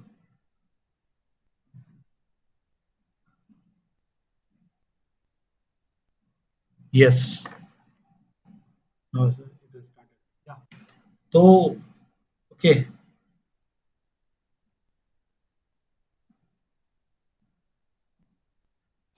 ठीक है, तो ये इस टाइप से क्वेश्चन है, राइट। और कोई डाउट है किसी को? नहीं तो विल मूव अहेड हाँ अबाउट। सर, मैं पूछ रहा था सर, अब्यूज ऑफ अथॉरिटी और मिसयूज ऑफ अथॉरिटी इन एक बार डिफरेंशिएट कर अच्छा, दीजिए। देखो, अब्यूज ऑफ अथॉरिटी और misuse authority, misuse of authority क्या है कि जो आपको पावर मिला है ना, जो आपको पावर मिला है उसमें कुछ रूल्स को आपने कुछ इधर उधर करके मिसयूज किया है। जैसे फॉर एग्जांपल जो रूल तो लिखा है स्टेट फॉर, उस रूल को आपने मिसयूज किया है अपने अपने को अमासिंग वेल्थ करने के लिए या कोई भी आपने काम करने के लिए, मतलब you are going as per the rule, आप रूल ब्रेक नहीं कर रहे हो। मिसयूज का मतलब क्या है, आपको अथॉरिटी है जैसे अतिक्रमण करना, अतिक्रमण हटाना है ना, अतिक्रमण हटाने में डीएम को अथॉरिटी है और एसडीएम को है, तो उन्होंने किसी दुकान का उसी रूल में जो रूल बनाया है उसमें किसी को रिलैक्स कर दिया और किसी को हटा दिया, तो क्या है, मिसयूज ऑफ अथॉरिटी। ठीक है, हमने अपनी अथॉरिटी का मिसयूज किया, हमने रूल फॉलो किया है पर हम रूल में किसी को टाइट हो जाते हैं, किसी को लूज कर देते हैं। अब्यूज ऑफ अथॉरिटी क्या है कि हमने टोटली विदाउट एनी रूल जो मर्जी किया। क्लियर है? अब्यूज अथॉरिटी भी होता है बाय एडमिनिस्ट्रेशन, मिसयूज भी होता है। मिसयूज में you will be as per the rule, क्योंकि गवर्नमेंट सिस्टम में रूल जो है ना वो इतने कॉम्प्लेक्स हैं कि उसी रूल से किसी का फायदा हो जाएगा और किसी का नुकसान हो सकता है। ठीक है, जैसे फॉर एग्जाम्पल पेट्रोल पंप का लाइसेंस देना है, दो लोग हैं और जो आपको ज्यादा फेवर कर देगा कि सर मुझे लाइसेंस मिल जाएगा तो मैं इतना आपको दे दूंगा एक्स्ट्रा, तो क्या होगा कि वो सेम रूल आप लगा दोगे, उसकी जमीन को बोल दोगे कि वो जमीन में पीछे खेती हो रही है तो ये एग्रीकल्चर लैंड है, और दूसरी जमीन को बोल दोगे कि इसके पीछे दुकान है, ये कमर्शियल लैंड हम क्लियर करते हुए इसको हम दे देते हैं। तो you are misusing the authority, आपने दोनों को बराबरी का नहीं दिया, किसी को दे दिया किसी को नहीं दिया। ठीक है, तो हाँ ये ठीक लिखा है, discretion subjective application of rules of law. ठीक है, राइट, ठीक है, बिल्कुल ठीक बोले हो, इन द स्टैंडर्ड टर्म्स। और अब्यूज में क्या है, यू आर डायरेक्टली है ना doing whatever you you want as per your own wish and fantasies, मतलब अपने हिसाब से, आप रूल से कोई मतलब नहीं है। ठीक है, ठीक है, थैंक यू सर। रोहित, हाँ, नेक्स्ट इज, अच्छा नेक्स्ट वाला भी क्वेश्चन आता है एग्जाम में। ठीक है, हमको लगता है आज वाला टाइम तो इसी में निकल जाएगा। Next I will tell you more things about GS 1 2 3, वो भी बताना और फिर एक बार ऐसे का भी बताना है। Examine the relevance of the following in context of civil service, because ये क्वेश्चन तो मोटा मोटी आ ही जा रहा है हर साल। Emotional intelligence, empathy, fortitude, prudence and integrity. Now you see it is of 10 marks and I have seen some of the copies of last year की they are writing it, है ना, एक एक पेज, एक एक पैराग्राफ। इमोशनल इंटेलिजेंस में वो लोग पूरे इमोशनल हो गए और हाफ पेज उन्होंने भर डाला, आधा पेज। ठीक है, अब 2 ही पेज मिला है, यू गॉट ओनली 2 पेजेस। अब आपने इमोशनल इंटेलिजेंस में ही यहाँ तक भर लिया, उसके बाद उनको याद आया कि एम्पैथी भी लिखना है, फॉर्टिट्यूड लिखना है, फिर वो यहाँ तक भर गया, फिर उसके बाद प्रूडेंस, मतलब आपका स्पेस कम हुआ और 2-2 लाइन आपने लिख के एंड किया, या आप, है ना, ये भी काफी लोगों से हुआ है, मैंने देखा है। तो देखो, first of all try to understand it is of 10 marks only, so कितना भी करोगे every question will carry only 2 marks, only 2 marks. तो क्यों लिखना उतना? So these are the jargons, यहाँ पे आपको डेफिनेशन बताना है, because the relevance of it in the context of civil service, right, ये तो रेलेवेंस बताना है। जो जार्गन्स हैं, इमोशनल इंटेलिजेंस, एम्पैथी, ये सारे एथिकल टर्म्स, एथिकल टर्मिनोलॉजीज हैं। सो so you have to, so you'll get half marks for the meaning of it and 1 marks probably for the relevance। ठीक है, ऐसे ही चलेगा, तो आपको 1.5 मिल जाएगा। जस्ट हाफ मार्क्स में you just mention the keywords, जो कीवर्ड्स है आप मेंशन करिए, और 1 मार्क में आप क्या करो, आप उसका रेलेवेंस बताइए। ठीक है, इमोशनल इंटेलिजेंस का जैसे आपका इसका कोई भी डेफिनेशन है, कीवर्ड्स में करो। ठीक है, एंड उसको एक्सप्लेन कर दो कि इसका रेलेवेंस क्या है। इसका रेलेवेंस क्या होगा कि as a civil servant you will be able to understand the emotions and wishes, और जो भी उनके जो कार्यकलाप हैं, you will be able to understand them very clearly, and you will be, you know, understanding your subordinates as well as your seniors, and you will be doing the work as per the need of the administration। मतलब इसमें सबको साथ लेके आप चल पाओगे, सबकी emotion को समझते हुए, राइट, किससे क्या बिहेवियर करना है, सुपीरियर से क्या बिहेवियर करना है, जूनियर से क्या बिहेवियर करना है, और भी नीचे वालों से क्या बिहेवियर करना है। तो ये आपको इमोशनल इंटेलिजेंस सिखाता है कि सबसे अलग अलग लेवल पे आपको कैसे बात करना है। राइट? कैसे उनके इमोशन समझना है, उनकी भावनाओं को भी ठेस ना पहुंचे और काम भी हो जाए, यही सब है। एम्पैथी में क्या है, you are putting in some other shoes, तो वो कैसा फील करता है तब आप जानते हो। तो ये क्या है, you will be helping the needy और the poor people, because you know that इनको बहुत प्रॉब्लम है, ये नहीं कर सकते वो, you will be going in their shoes and helping them as per their need, ठीक है। फॉर्ट्यूड क्या है, fortitude basically your moral courage, ठीक है ना। तो आप क्या है, आपको कोई भी चीज आपको जो भी जो भी आपको प्रेशर रहता है ना, जो आपके ऊपर सबॉर्डिनेट वो आप जो है ना रहेगा, उसमें आपको काम करना है ना। तो ये है, तो ये ऑब्वियसली होता ही है, there are various cases in which your politicians and the superiors will put on you much of the pressure and you have to work accordingly।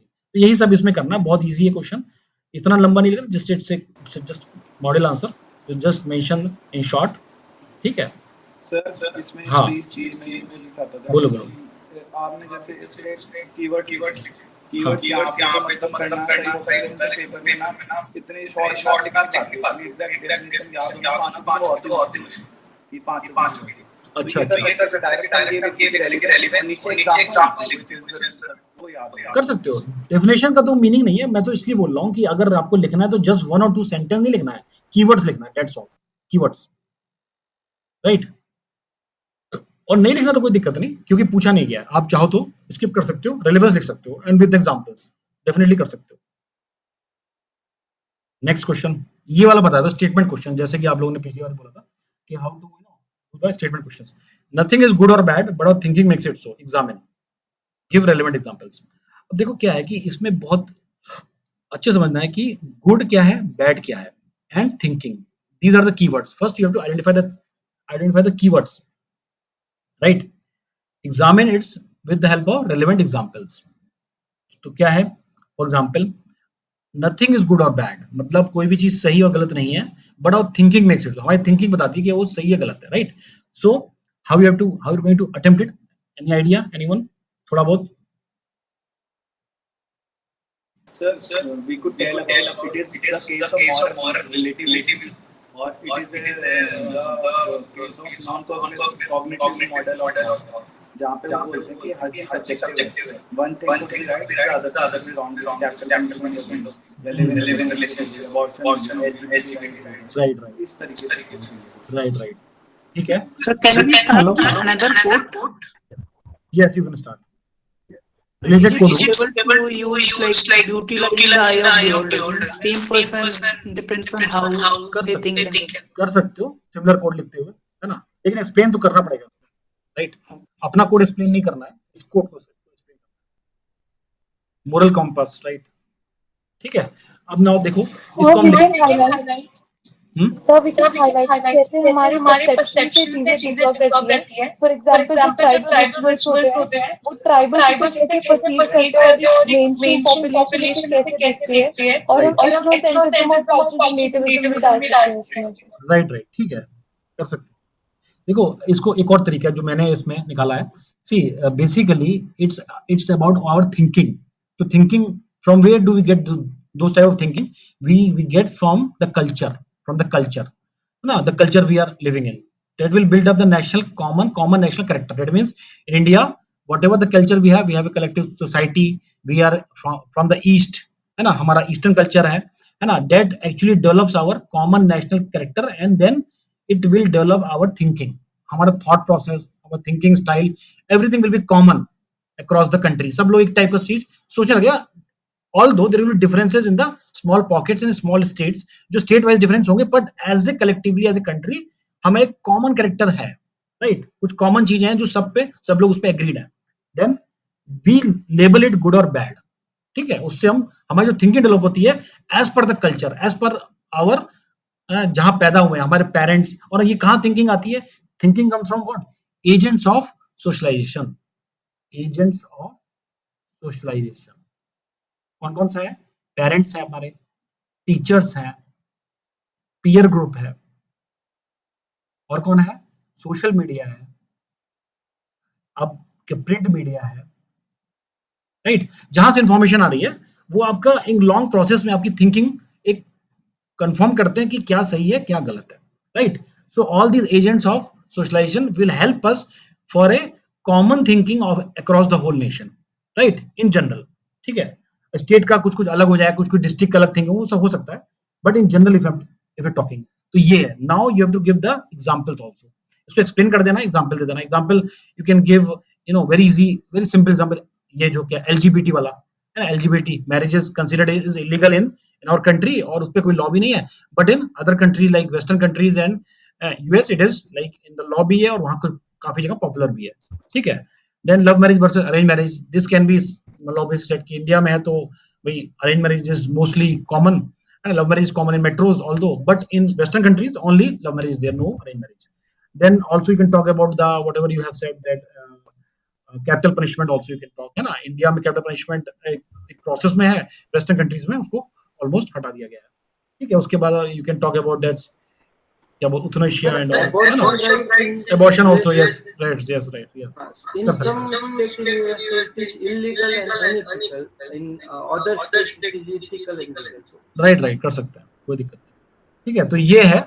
सो इससे आपको सी इस टाइप से क्वेश्चन एग्जाम में आएंगे, ये वाले जो मैंने अभी डिस्कस किया है, to find out the keywords, क्या कीवर्ड्स हैं जहां पे आपको स्टैंड लेना है, उससे आपको क्वेश्चन, उससे आपको क्या बोलते हैं आंसर को एक्सप्लेन करना पड़ेगा, राइट?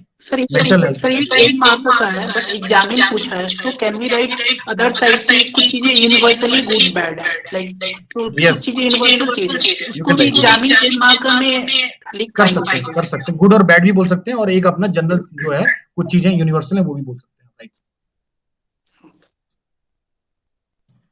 सर इसको एटीट्यूड से लिंक कर सकते हैं क्या, सिलेबस पॉइंट है?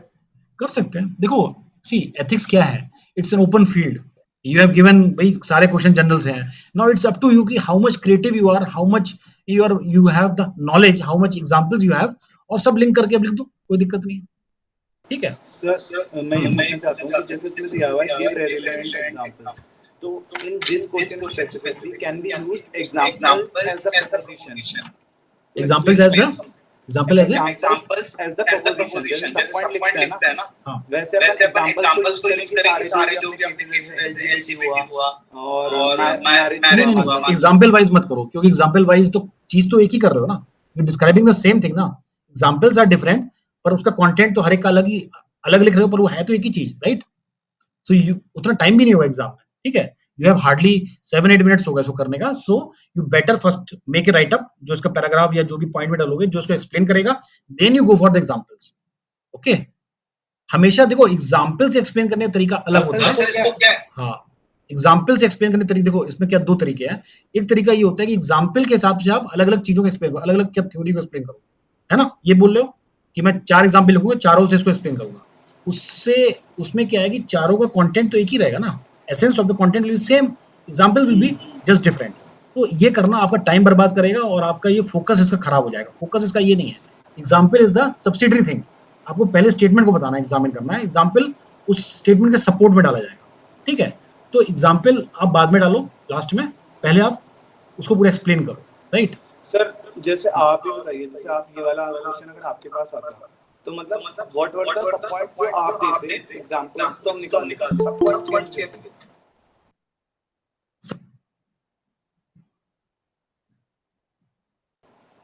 ओरल क्वेश्चन का ना, क्वेश्चन का हां नहीं, क्वेश्चन का सब पॉइंट कहाँ है, ये तो क्वेश्चन पूरा इंटीग्रेटेड है ना। See I talked you about culture part, ठीक है? कल्चर से क्या आया, नेशनल कैरेक्टर चलो हटा भी दो, तो कल्चर से आया एजेंट ऑफ क्या सोशलाइजेशन आ गए, फिर वहां से आ गया आपका थिंकिंग आ गया, थिंकिंग से आपका हो गया क्या गुड और बैड, जहां भी है ना? तो ये पूरा इंटीग्रेटेड आंसर है ना, इसमें आप इसको आप एक मतलब ये नहीं करना कल्चर 1 पॉइंट हो गया, 2 ये हो गया, 3 हो गया, इसकी जरूरत नहीं है इस वाले क्वेश्चन में।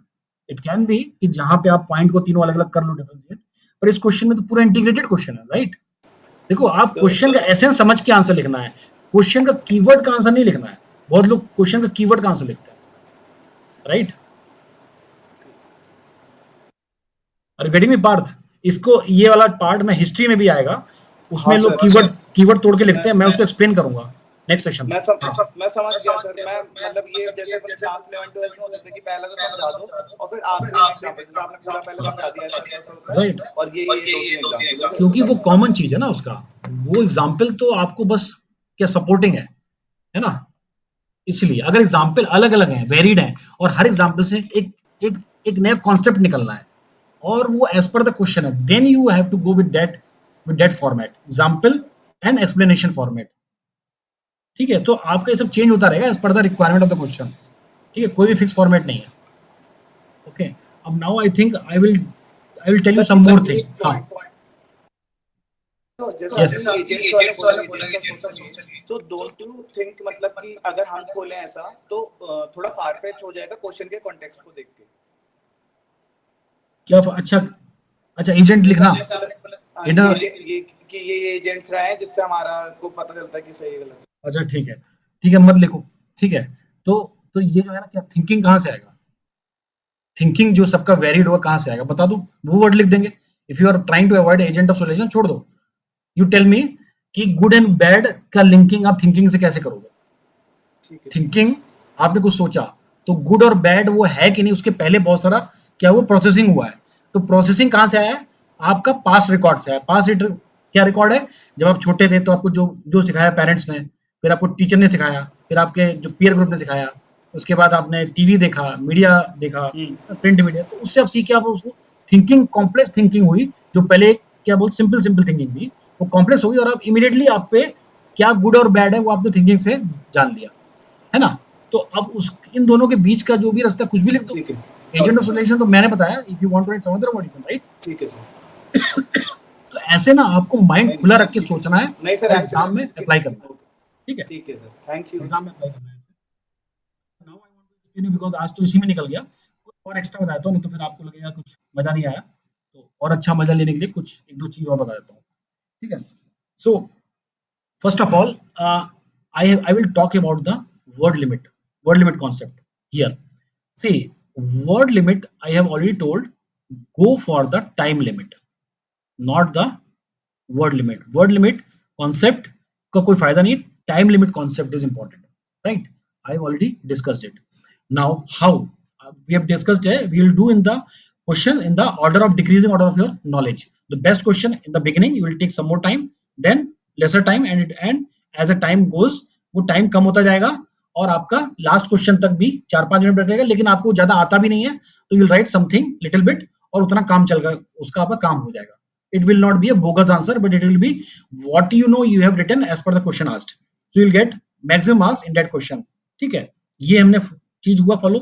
वर्ड लिमिट क्या है, वर्ड लिमिट में 150 है और 250 है, इसमें आपको 2 पेजेस हैं, इसमें आपको 3 पेजेस हैं। सी, important is not time limit and the number of pages you have, because pages से ज्यादा एक्सीड कर नहीं सकते हैं, there is no can't do you can't go for the extension, right? pages you can't decrease, words आप कम ज्यादा कर पाओगे, पेज तो उतने ही रहेंगे, right? तो अब कोई उसी पेज में लिखेगा 2 पन्ने में, somebody will write क्या बोलते हैं, यहाँ पे लिखेगा 50 वर्ड, यहाँ 50 वर्ड, 100 वर्ड लिख पाएगा। कोई उसी में होगा, यहाँ पे 100 वर्ड लिखेगा, यहाँ भी 100 वर्ड लिख लेगा, तो 200 वर्ड। ठीक है, लेकिन कोई मतलब 150 लिखने वाले बहुत कम होंगे, राइट? बहुत कम पॉसिबिलिटी है। So basically will go for कि 50-50 लिखिए, 100 लिखिए, मतलब you can right, you can exceed the word limit 150 से कितना भी लिख सकते हो, 200 या 250, उसके ऊपर आप जा नहीं पाओगे because of the constant of the time as well as the number of pages. तो वर्ड लिमिट का जो कॉन्सेप्ट है वो बहुत वीक है, मतलब आपको कोचिंग वाले बताएं कि आपको इसमें 150 वर्ड लिखना है, पर आई एम टेलिंग यू 150 वर्ड आप वहां गिनोगे थोड़ी ना कितने वर्ड हुए हैं, पॉसिबिलिटी नहीं है, आपका पेपर छूट जाएगा, हर क्वेश्चन में आप गिन नहीं सकते।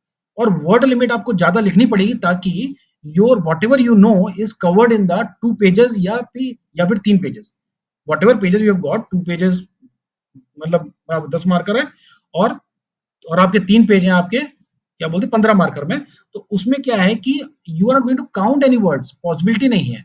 सो वर्ड लिमिट कोचिंग वालों को भूल जाओ कि इसमें 150 लिखने हैं, इसमें ज्यादा नहीं लिखना है। ज्यादा क्यों नहीं लिखना है, अगर मुझे आता है वो क्वेश्चन तो मैं उसमें पूरा लिखूंगा, पूरे में एंड टू एंड पेज भरूंगा, डायग्राम भी बनाऊंगा, सब कुछ लिखूंगा जो मुझे आता है, जो पूछा गया, and I will extract maximum marks, and that you are going to do it in the first hour और मे बी सेकंड आवर तक चलेगा ये।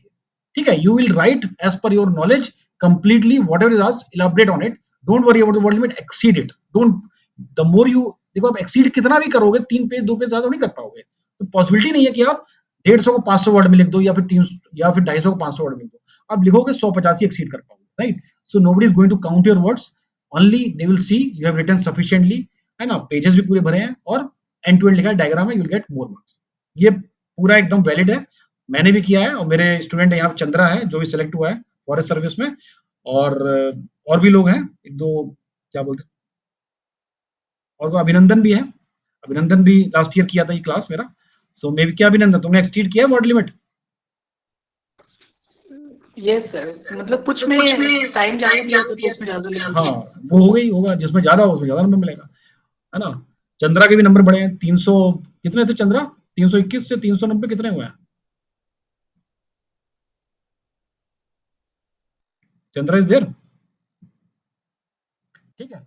सो कहने का मतलब क्या है कि you have to exceed the word limit, पर वो कुछ ही क्वेश्चन में होगा, ठीक है, स्टार्टिंग के 1 और 2, बाद में वो अपने आप कम में हो जाएगा because as per your knowledge and information, right. But कोशिश करना कि सारे पेज कवर कर लेना, ठीक है, that will look good that you completed the whole paper completely. अगर आप वर्ड लिमिट कम करते हो, मींस अगर 150 वर्ड का और आप 100 वर्ड लिखते हो, या 250 का है और आप 150 या मैक्सिमम 200 वर्ड लिखते हो, तो आपका पेज कंप्लीट नहीं हो पाएगा। इट विल बी जैसे 3 पेज का 2 पेज भरेगा और 2 पेज का 1.5 पेज या 1 पेज भरेगा, तो automatically the examiner will see that you have written less, you know less, so that is why you have written less, so obviously you will lose marks, आपके number अपने आप ही कम हो जाएंगे, एक दो नंबर जो भी एग्जामिनर जो भी देगा, राइट, क्योंकि वो देख लेगा पढ़ के कि ऑब्वियसली आपने कम लिखा है, वो कम पता है और ऑब्वियसली कम नंबर मिलेगा। पर आप पूरा भर देंगे, मे बी वर्ड लिमिट ज्यादा हो जाए थोड़े, no matter what, you will get more marks. I think this is clear now, right. Now you can always draw diagrams जहां भी लगता है, जैसे ज्योग्राफी है, draw maps as per the requirement, history में भी मैप बना सकते हो, और कुछ और जैसे स्तूपा पूछा, स्तूपा बना दो, या कुछ भी, कोई आपका वो पूछा है टावर मिनरेट पूछा है, या उसको इंडो पर्शियन स्टाइल को कंपेयर कर रहा है, तो you there are little diagrams, तो छोटे छोटे एग्जांपल के साथ एक ही डायग्राम बनाया जा सकता है, राइट। और you can also add the flow charts you can, block diagram भी आप कर सकते हो ऐड, ठीक है, block diagrams भी you can add up whatever figure is required, you can add up, don't just push the figure जी, जबरदस्ती में मतलब आपको दिखाना है कि भाई पाकिस्तान अफगानिस्तान इंडिया का नेबर है, तो जस्ट आप इंडिया मैप ड्रॉ कर दिया एक पेज में और यहाँ पाकिस्तान लिख दिया, वहां अफगानिस्तान, वो तो बकवास मैप है ना, because it is just an inserted, just because you don't have something anything to write, तो चलो मैं पूरा मैप ही डाल दिया, भाई ये थोड़ी दिखाना है कि इंडिया के बगल में पाकिस्तान और नेपाल है, भूटान है, तो सभी को पता है। Anything which you want to express, और कुछ ऐसा है जो क्वेश्चन से रिलेटेड है, राइट, वो you have to do that, ठीक है। Next thing, don't draw diagrams और फिगर्स बिफोर इंट्रोडक्शन, क्योंकि इंट्रोडक्शन के पहले डायग्राम का कोई मीनिंग नहीं है, ठीक है। यहाँ इंट्रोडक्शन है, यहाँ कंक्लूजन है, ठीक है, बीच में you have the body, so here you can have the diagrams कहां पर, in the body, diagrams in the introduction is not advised and diagrams after conclusion is not advised, that means before introduction and after conclusion there is no way that there is no use of drawing diagram because you have not started the question in the introduction, और conclusion में क्या है, conclusion हो चुका है, उसके diagram में कोई मीनिंग नहीं है, राइट, डायग्राम का मीनिंग क्या है, इनसाइड द, राइट। और क्या बेस्ट पार्ट क्या डायग्राम बनाने का कि this is the page and you are writing the answer, maybe कुछ डायग्राम आया तो यहाँ बना दिया, then you are moving, then you are writing, then कुछ यहाँ है यहाँ बना दिया, ठीक है, तो you are using the whole space and you are drawing the diagram also, but if you are doing like this कि पहले डायग्राम बना दिया, फिर यहाँ लिखा, फिर यहाँ डायग्राम बना दिया, so you see the space of this one, this is the space, you are not utilising it, utilise नहीं हुआ, ये भी यूटिलाइज नहीं हुआ, ये भी नहीं हुआ, ये भी नहीं हुआ, and right up is also so less, right up बहुत कम है, तो आपका वर्ड तो कम हो गया ना, words are less, words are lesser, obviously you will lose marks, because see, don't think that you will get marks, है ना, you can replace the write up with the diagram, ठीक है, write up is basically word counted होंगे write up के, diagram के word counted नहीं होंगे, क्यों, मतलब क्यों होंगे, डायग्राम तो आप खूब बना सकते हो, राइट, तो वर्ड लिमिट जो है, just think about that word, question पूछा है तो you have to address it with the write up, write up. You can add diagrams, that to simplistic diagram. For example, you should not add a diagram like ये लिख दिया, इतना सारा खूब लिखा, फिर इसका एक करो बनाया, you have written so many informations. उसने पूछा what are the reasons for the corruption in India, and you have written corruption here and you are explaining it, so many things. Then your this question यहाँ पे introduction आ गया and यहाँ conclude हो गया. ऐसा नहीं करना, मतलब in the body part you are making a diagram and let it be go with the examiner. Yes, I have done a diagram also. I will. See, you tell me who will give you marks in this. Introduction है, conclusion है, बीच में body है, body में सारा answer हो गया. ऐसे नहीं बनाना है. And whenever you see any diagram in the book and all, जो बहुत complicated है, जो बहुत सारा word लिखा है, तो you won't be happy to read it कि उसको पढ़ोगे क्या पढ़ोगे, इसमें छोटा-छोटा लिखा है. Not at all good in reading, understanding. तो डायग्राम का अच्छा वर्जन क्या है? When you draw a diagram, 1 or 2 word, then 1 word, maybe 2 word, 1 or 2 word. तो ये क्या है? Simplistic diagram है. Simplistic. This will fetch you more marks than this diagram. And introduction लिखा आपने, कुछ points लिखे, conclude किया, कुछ points लिखे यहाँ पे, तो make it as a part of the answer, not main part of the. You cannot replace diagram with the write up part.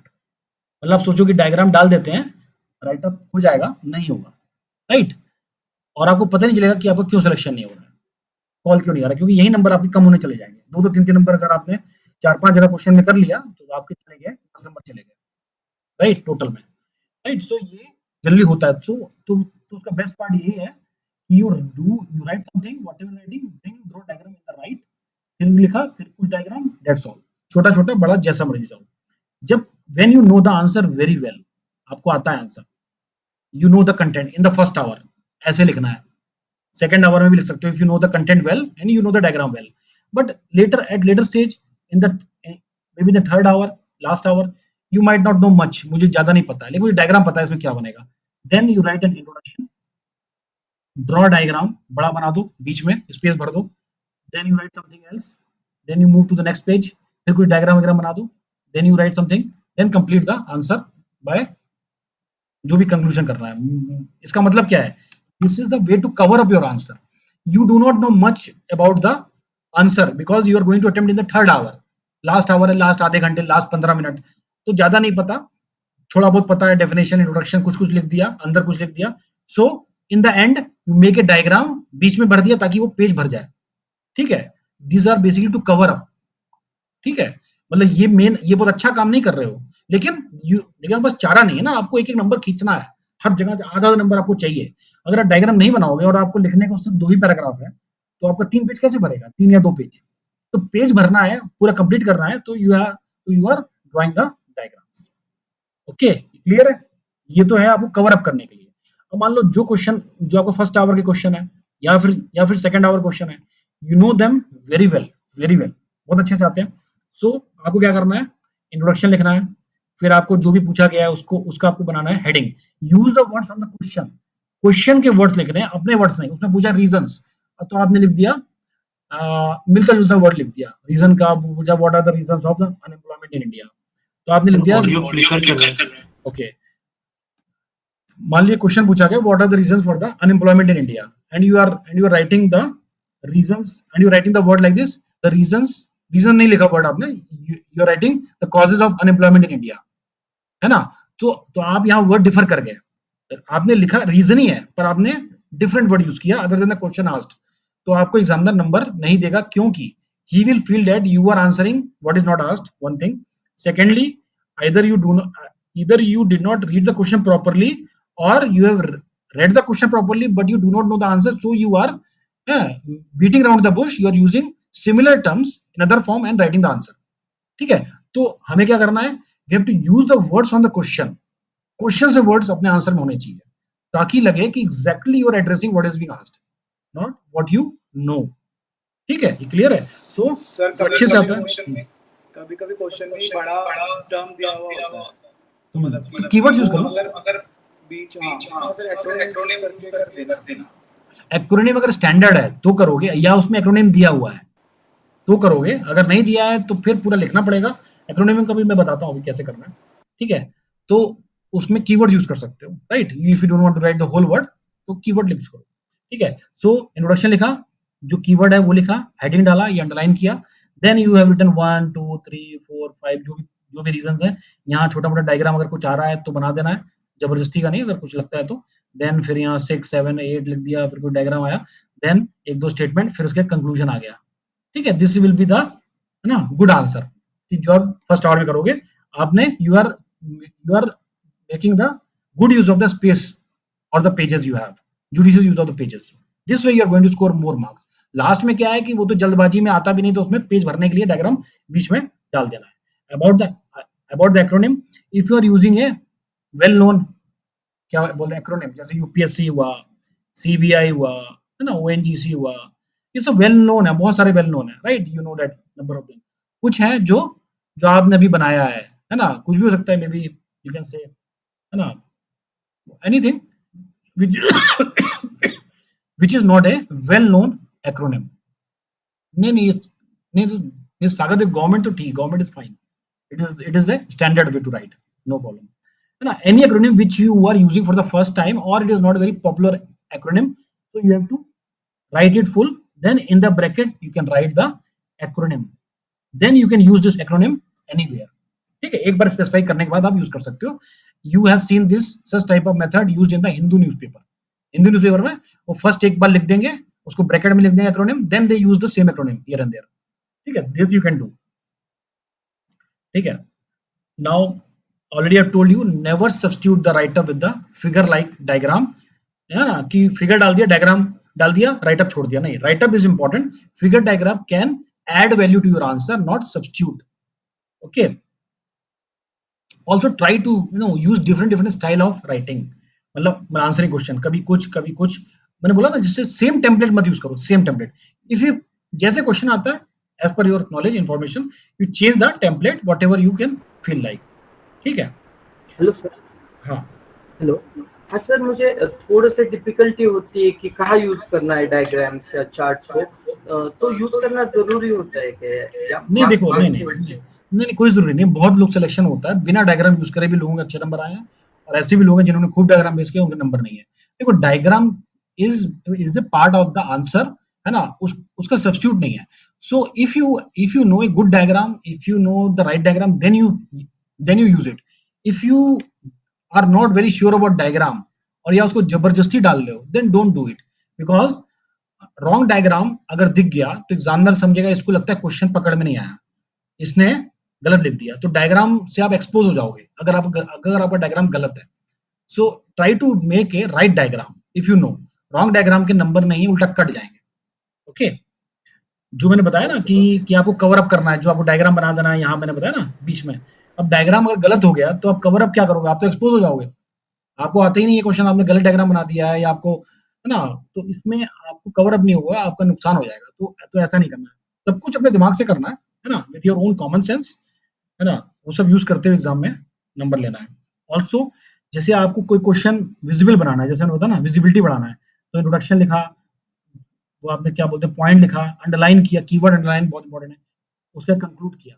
लेकिन अगर आपको कोई क्वेश्चन को आपको नहीं आता और ये थर्ड आवर का क्वेश्चन है, and you are not much aware about it कि मैं सही हूं या गलत हूं, है ना, बहुत श्योर नहीं है आपको, देन, और यू श्योर है कि चलो हल्का फुल्का श्योर भी है, लेकिन you don't have much content to write because it last 10 15 minute 20 minutes वाला क्वेश्चन है, तो don't expose your answer then, क्योंकि आपको लग रहा है कि आप सही हो गलत, आपको थोड़ा बहुत आपको श्योर नहीं है। You write the whole answer in the form of paragraph, ठीक है। Don't underline the keywords if you are not sure that keyword is right और रॉन्ग, ठीक है। अंडरलाइन मत करो, आप एक्सपोज मत करो, क्योंकि स्टार्टिंग में आपने अच्छे आंसर लिखे हैं, हो सकता है उसी लहर में you will get more marks in the and, ठीक है। लेकिन जब आप एक्सपोज कर दोगे, पॉइंट में लिख दोगे और आपका आंसर गलत है, you are not very sure about it, you are making wrong diagram, you are underline the wrong keyword, जैसे आपने लिख दिया इंडो चाइना वॉर, आप हुआ किसी ईयर में, आपने लिख दिया किसी ईयर में और उसको अंडरलाइन कर दिया, तो एक्सपोज हो गया ना भाई, आप गलत हो गया। इंडो पाकिस्तान वॉर, है ना, तो आपने गलत लिख दिया, उसको अंडरलाइन कर दिया, आप श्योर नहीं, मत अंडरलाइन करो, मत लिखो year, right. Don't, when you are not sure, don't expose yourself. So underline, highlight, point wise, है ना, ये जब करना है when you are sure of the question and you are doing such question in the starting, the beginning. In the end you're not very sure, write all the answer in the form of paragraph, है ना. Underline वही करना जिसमें sure हो, नहीं तो मत करना. डायग्राम श्योर हो तो बनाना, नहीं तो छोड़ देना. ठीक है, क्लियर है. इससे क्या है, ये आप इसको कवर अप कर रहे हो जो आपको नहीं आता, ताकि उसमें भी कुछ नंबर ले सको, और एक्सपोज वहां कर रहे हो, विजिबिलिटी बढ़ा रहे हो आंसर की जहां आपको आता है वो. ठीक है. Next thing, many of you have seen that question paper में लिखा होता है कि strike off the pages which are not used, right. Everybody knows that. तो आप कुछ लिखे हो यहाँ पे, तो आपका आंसर यहाँ खत्म हो गया, मतलब आपको 3 पेज है जो भी है, तो आपने इसको स्ट्राइक ऑफ कर दिया. ठीक है. फिर उसके बाद आपने लिखा, अगला क्वेश्चन लिखा, तो आपने यहाँ भी खत्म हो गया, उसको आपने स्ट्राइक ऑफ कर दिया. अब लास्ट में आपका पेपर पूरा हो गया and you have some 5 minutes extra, 5 minute 10 minute भी हो सकते हैं, किसी के पास होते हैं. तो अब वो क्या करेगा, अब वो बैठा रहेगा कि जब तक पेपर नहीं ले जाओ, क्योंकि मैंने तो स्ट्राइक ऑफ कर दिया है, अब मैं कहाँ लिखूंगा, राइट. लेकिन उसको कुछ याद आ गया, अरे यहाँ डायग्राम बनाया था, या मुझे ये अच्छा पॉइंट याद है, मैं उसमें लिख देता. पर अब वो स्ट्राइक ऑफ हो गया, वो कुछ भी लिखेगा तो वो सब रॉन्ग हो जाएगा, वो सब मतलब स्पेस नहीं कर चुका है. सो स्ट्राइक ऑफ मत करो, स्ट्राइक ऑफ मत करो, बिकॉज इन द एंड और when you are writing some other question, then you suddenly remembering, अरे मेरे को वहां पे कुछ रह गया है. ठीक है, तो you could suddenly go and write over there some एक या दो new point.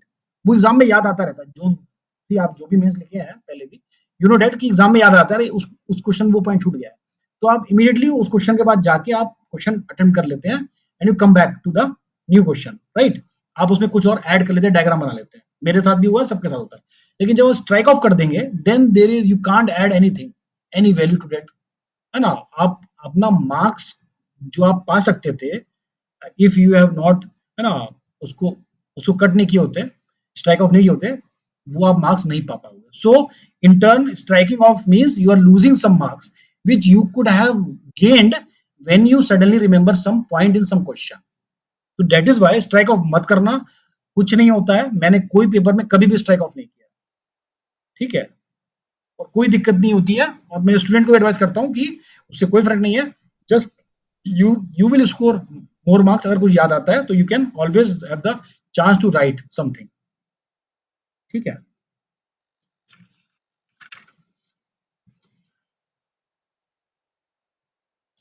Now one more thing,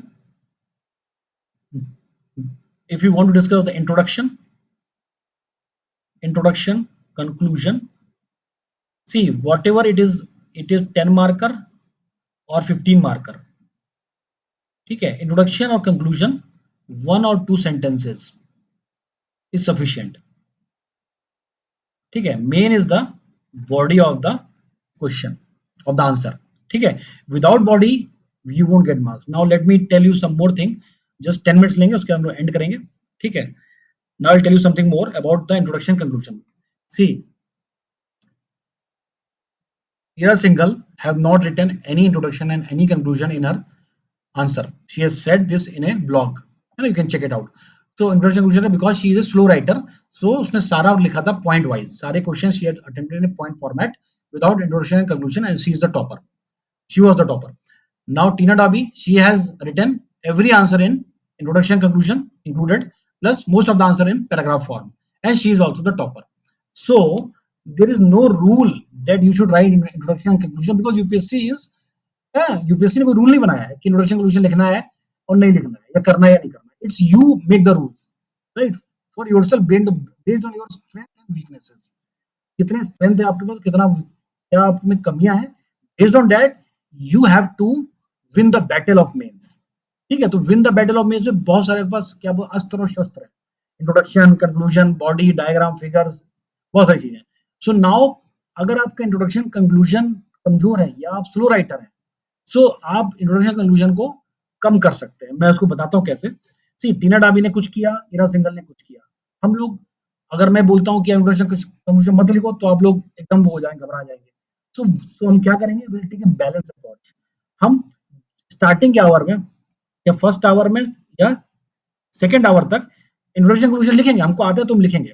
when the, जब आपका क्वेश्चन छूटने लगे, यानी लास्ट 15 मिनट्स में be you have to write 2 questions, या लास्ट मान लिया आपको 30 minutes and you have to write क्या बोलते 3 or 4 questions. So here introduction conclusion अगर आप लिखने बैठे तो आपका पेपर पूरा छूट जाना है, बिकॉज एक लाइन 2 लाइन लिखोगे, एक लाइन 2 लाइन, तो उसमें 2-2 मिनट लगेगा, तो आपका टाइम ही नहीं है आपके पास। ठीक है, somehow you have mismanage the time in your initial hour. आपका पहला आवर 2 घंटे में आपने मिसमैनेज कर लिया टाइम को, आपने टाइम को बर्बाद कर लिया कहीं पे। अब आपके पास टाइम कम है और आपको क्वेश्चन ज्यादा है, तो यहाँ पे आप ये फॉलो कर लिए, जो मेरी एडवाइस है वो ये है, here you skip the introduction and conclusion, skip intro and conclusion, कोई फायदा नहीं इसमें, क्योंकि आप उसका आपका टाइम किल हो जाएगा पूरा। एंड जस्ट जो पूछा गया है उसकी आप बनाओ हेडिंग। मान लो पूछा reasons for unemployment, reasons of unemployment, तो इसकी आप बनाओ हेडिंग, अंडरलाइन करो, और 1 2 3 4 जो भी आपको पता है, जितने पॉइंट पता है, मैक्सिमम पॉइंट पता है, देख लो, आपका एक क्वेश्चन हो जाएगा 3-4 मिनट में हो जाएगा। ऐसे ही आपके 2-3 क्वेश्चन जो छूट रहे हैं सारे हो जाएंगे। फिर आपने कहीं स्ट्राइक ऑफ किया नहीं है, सो you can come back again and again and कुछ कुछ ऐड कर सकते हो जो भी आपको याद है। दिस वे यू कैन, आपको उतने नंबर मिल जाएंगे जो आप पूरा लिखते बैठ। ठीक है, ये आपका आपका एक तरह का सेवियर है, ये जो जो इन्फॉर्मेशन है ये आपके लिए सेवियर है। पेपर छूटेगा नहीं आपका, मेरे स्टूडेंट का छूटता नहीं है पेपर, बहुत सारे मैं उनको टिप्स दे देता हूँ, ऑलरेडी मैंने आपको एथिक्स में दिया हुआ है, वो करोगे तो भी पेपर नहीं छूटेगा, ये सब भी करोगे तो भी छूटेगा, और भी चीज बताऊंगा, और किसी का इंडिविजुअल लेवल पे है तो वो भी बताऊंगा। ठीक है, तो इससे आपका पेपर छूटेगा नहीं, आपको जितने नंबर आपको मिलते डिजर्विंग होते हैं वो मिल जाएंगे। लेकिन अगर इंट्रो कंक्लूजन लिखने लगे, उसका नंबर नहीं है, बिलीव मी, इंट्रोडक्शन कंक्लूजन कोई नंबर नहीं है, कोचिंग वाले नंबर देते होंगे, वो उनकी विम्स एंड फैंटेसीज हैं, उसका नंबर नहीं है, बिकॉज इंट्रोडक्शन कंक्लूजन का वो तो आपका क्वेश्चन का वो है ना, अलंकार है ना, उसकी ज्वेलरी है कि इंट्रोडक्शन ये, कंक्लूजन ये, मेन तो बॉडी है। If your content is weak and you have very good introduction, very good conclusion, you won't get marks, मतलब अच्छे मार्क्स नहीं मिलेंगे आपको, एवरेज मिलेंगे अगर as per the content. If content is strong and introduction conclusion is not so much, ये आपने लिखा ही नहीं है, पर content is very good, you will get full marks, जितने भी आपको मिलने चाहिए। ठीक है, because the whole everything is about the content. And somebody will say कि सर इंट्रोडक्शन कंक्लूजन हम लिख नहीं पाते हैं, मुझे अच्छा इंट्रोडक्शन लिखना नहीं आता, मेरे हर आंसर में लिखा है कि improve introduction, improve conclusion. See, I will tell you, introduction and conclusion is कोई ऐसा वो नहीं है क्या सब्जी या कोई गुट्टी है जो मैं आपको पिला दूं और आपका इंट्रोडक्शन कंक्लूजन अच्छा हो जाएगा। It is based on the content only. The more you know, the more content you know, the better introduction conclusion you will right. जैसे आपको फॉर एग्जांपल यहाँ पे अभिनंदन है, अभिनंदन इसरो में काम कर रहे हैं, अब इनका सिलेक्शन हो गया। अब इनसे कोई क्वेश्चन आता है डिपार्टमेंट ऑफ स्पेस का या स्पेस का, इंडिया का अचीवमेंट आता है, so he is the best person, उसने वर्क किया हुआ है, वो ब्रह्मोस का भी पूछेगा या किसी भी चीज का पूछेगा, स्पेस प्रोग्राम का, he can write a good introduction, क्योंकि उसको बैकग्राउंड पता है, बहुत कुछ पता है, वो अच्छा कंक्लूजन भी लिख लेगा, है ना, और उसका जो है क्या बोलते कंप्लीट बॉडी लिख लेगा। लेकिन कोई और स्टूडेंट है जो कि जिसको नहीं है, जो नहीं काम किया है, तो उससे उसका इंट्रोडक्शन कंक्लूजन उससे उससे क्या हो, कमजोर हो सकता है, उतना अच्छा नहीं हो सकता है, पर उसका कुछ और अच्छा हो सकता है। कहने का मतलब क्या है कि the more you know the content, the better introduction conclusion you can write. ठीक है, तो सिंपल है, don't go for learning the templates of introduction conclusion. कुछ लड़के हैं जो करते भी हैं, they will, some coaching will advise you कि make some 100 introductions on various topics and make 100 conclusions on various topics, remember them, revise them, exam में आओ, यहाँ फिट करो और आपका हो जाएगा। See, it is very easy to say then to do it. See, first of all it is very difficult to remember the content, है ना, of each and every question. Issue, जो इशू बेस्ड क्वेश्चन है GS में, उनको याद करना बहुत मुश्किल है, first of all. Now the least important thing is introduction conclusion to remember and make a template of it and remember it. कि देखिए, सोसाइटी, वुमन, एजुकेशन, अब क्वेश्चन कितना भी बना लो, वो टेम्पलेट पहली बार आपने 100 टेम्पलेट बनाए, how much you will be able to recall in the examination, that is एक पॉइंट ऑफ कंसर्न है। एंड अगर आपको याद भी आ गया तो वो क्वेश्चन से मैच कर रहा है कि नहीं, that is another point of concern. Then अगर क्वेश्चन से मैच कर भी रहा है, for example if it is matching with the question, how much you are going to produce it as per the question asked, है ना। और चौथा पॉइंट क्या कि ऐसे कितने क्वेश्चन आप कर पाओगे। ठीक है, सो इसमें इतना कम टाइम एग्जामिनेशन में कि दिस टेम्पलेट वोंट वर्क, तो टेम्पलेट बनाने में मत रहिए, just focus, revise your body, body मतलब कंटेंट का पार्ट, कंटेंट अच्छा होगा, इंट्रोडक्शन कंक्लूजन अपने आप अच्छा होगा। 6 मिनट क्वेश्चन हो जाता है, कंक्लूजन में टाइम कम अगेन। कि 6 मिनट में पूरा बॉडी कंप्लीट होने के बाद कंक्लूजन सोचने में ही टाइम लग जाता है, मतलब नहीं नहीं लंबा कंक्लूजन लिख जाता है, 3 लाइन का कंक्लूजन हो जाता है कभी-कभी सर वो देखो कंक्लूजन हो सकता है। देखो मैं नहीं कह रहा हूँ कि 2 लाइन में ही लिखना है, ये कोई एकदम मतलब इससे हुए मतलब 2 लाइन से ऊपर नहीं जा सकते हो। It is based on your knowledge, भाई कितना लिखना चाहते हो, क्या जानते हो, ये सब डिपेंड करता है योर नॉलेज पर। मैं बोल रहा हूँ 1 या 2 सेंटेंस बहुत है, बिकॉज आपको और क्वेश्चन भी अटेम्प्ट करना है, आपको और जगह भी नंबर लेना है, एक जगह सारा टाइम नहीं झोंक देना है, ठीक है? इसीलिए पहला चीज। दूसरा चीज ये इंट्रोडक्शन कंक्लूजन में हमेशा याद रखना, इंट्रोडक्शन क्या है, या तो बैकग्राउंड लिखोगे जो जो पूछा गया है, या फिर उसके बारे में अभी उसका प्रेजेंट कंडीशन लिख सकते हो, जो जो उसका फ्यूचरिस्टिक पार्ट है या ऑप्टिमिस्टिक है या वे फॉरवर्ड है वो लिखोगे कंक्लूजन में, या आप कंक्लूजन में कुछ नहीं तो समराइज कर सकते हो जो पूछा गया है, ओवरऑल उसमें कुछ अपने व्यू पॉइंट ऐड कर सकते हो, या कुछ आप उसमें नेशनल स्कीम, गवर्नमेंट स्कीम या कोई गवर्नमेंट केस स्टडी या कुछ भी ऐसे जो एक कुछ कुछ आपको कुछ नया लगे लिखने में, वो आप लिख सकते हो। इंट्रोडक्शन में कुछ नहीं पता तो आप डिफाइन कर सकते हो। तो बहुत क्लियर कट है, मतलब ऐसी कोई टफ नहीं है इंट्रोडक्शन क्वेश्चन लिखना, बहुत डिफरेंट डिफरेंट तरीके से यूज करके अलग अलग चीज कर सकते हो इंट्रोडक्शन कंक्लूजन में। But the point is that if you know the content well तो ही कर पाओगे, ठीक है? ठीक है, ये है। उसके बाद बहुत छोटी चीज है, वो मैं फिर से डिस्कस करूंगा, लेकिन अभी बता देता हूँ।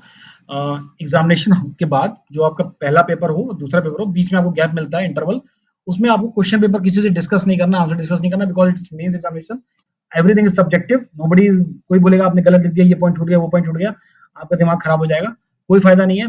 पेपर पूरा सब्जेक्टिविटी है, कोई कोई लोग मतलब कुछ भी लिख के आएगा उसका हो जाएगा, और कुछ लोग काफी लिख के आएगा और नहीं हो पाएगा। तो कहने का मतलब ये है कि it's a point of just subjective, don't discuss your paper with anyone before, मतलब इन द इंटरवल टाइम, ठीक है?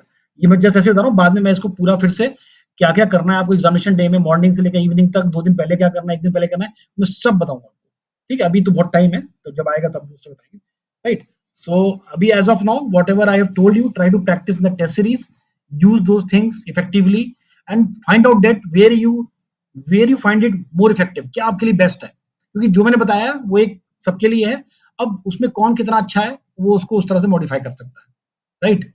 So try to use all those things, tips and tricks, whatever मैंने जो बताया, इससे आपके हर जगह आपके नंबर बढ़ाने में मदद मिलेगी, प्रोवाइडेड नंबर ऐसे नहीं बढ़ेंगे, कंटेंट वीक है, कमजोर है, फालतू है, बोगस है, तो आप कुछ भी कर लो तो नंबर नहीं बढ़ सकते।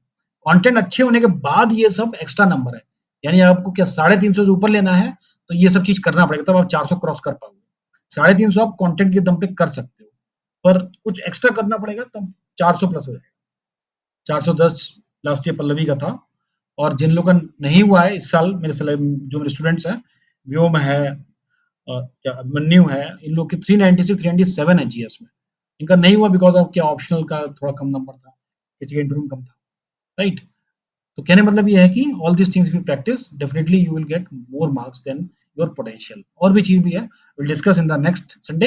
आई थिंक चूंकि आपने किसी ने रिक्वेस्ट किया था कि सर इसको जल्दी जल्दी खत्म करो ताकि हम प्रैक्टिस कर पाए, नहीं तो मैं इसको 2 महीने में खत्म करता। Now with you with all your what ever you have told me, so with in 1 month, ये जो महीना है इसमें पूरा आपको सब बता दूंगा, सारे गुरु मंत्र दे दूंगा, you can use it in your own way, so as to maximise your marks, ठीक है? और लास्ट में हम लोग फिर से कुछ कुछ करेंगे रिवीजन, क्या क्या है खास खास बात, और एग्जाम के पहले क्या करना है, ठीक है?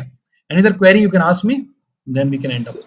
सर मेरे को डाउट थे पिछले सेशन के जो आपने टिप दिए थे वो थोड़े लगाए, तो इसमें सर एक तो वो कोर्स ऑफ एक्शन वाले में सर कोर्स ऑफ एक्शन कभी कभी दिए हुए होते हैं, और इवैल्यूएटिंग का फॉलो उसमें ये भी लिखा होता है, do you have any other evaluate that also, मतलब 3 तो नहीं, अच्छा कोई और अपनी मर्जी से करो, इवैल्यूएट कर सकते हो, ठीक है? तो सर 4 खुल जाता है कभी कभी जो खोलना ही पड़ता है, तीनों जो एक्सट्रीम भी होते हैं, 2 एक्सट्रीम भी होते हैं, एक पे थोड़ा ज्यादा आइडिया होता है, तो चौथा खोलना ही पड़ता है। तो इस वाले क्वेश्चन में 15 मिनट से ज्यादा लग जाता है, क्योंकि अगर आप किसी भी प्रोग्राम लिखना चाहो तो 4 मिनट लगते हैं। तो सर इसका कुछ है कैसे टैकल कर सकते हैं कि किसमें कम पॉइंट्स लिखे, जो एक्सट्रीम में कम पॉइंट्स लिख जाएंगे? नहीं देखो क्या है ना क्वेश्चन, हाँ ये ठीक है। देखो एक्सट्रीम को साथ में क्लब कर लो, अगर वो जो पूछा गया है तो एक्सट्रीम का देखो मेरिट डिमेरिट मोटा मोटी सेम ही होता है, वो तो चेक कर लिए होगे, देख लिए होगे, है ना?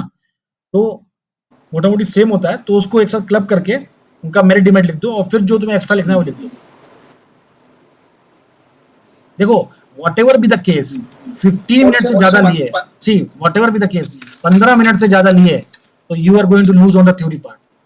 तो you have to make sure कि 15 मिनट मुझे एंड करना ही करना है. सो उसको एंड करने के जो भी आपको करना है वो आप करिए, ठीक है सर. लेकिन सर थोड़ा सा पीछे का पेज ना छूटेगा, मतलब एंड तक ना केस स्टडी. नहीं देखो क्या ना, एथिक्स में ना थोड़े ज्यादा पेज होते हैं. एथिक्स में ये वैलिड नहीं है, मैंने बोला है सबका पेज भर देना, वो जीएस के लिए 1 2 3. एथिक्स में ज्यादा पेज होते हैं, एक्सेस पेज होते हैं, राइट. अगर वो सब भरने बैठे ना तो फिर पेपर पूरे छूट जाना है, ठीक है. एथिक्स में वैलिड नहीं है, उसमें एक्स्ट्रा पेज है. एथिक्स थ्योरी में लिमिटेड पेज है, 2 पेज है, तो उसमें वैलिड. केस स्टडी में एक और डाउट था सर, जैसे आपने बताया कि एक ही अपने को वो लिखना है एथिकल डिलेमा हो, तो इसकी एक अप्रोच जैसे आ जाता है कि तुम पर्सनल लाइफ के साथ लिखो, प्रोफेशनल लाइफ के साथ लिखो. इसका सर एक और ऐसा है कि कॉन्ट्रवे जैसा पैराग्राफ होता है, पर्सनल लाइफ में ये होगा, उसका प्रोफेशनल में ये होगा, फिर पर्सनल में ये होगा, प्रोफेशनल में ये होगा. तो मतलब काउंटर ऐसे करें.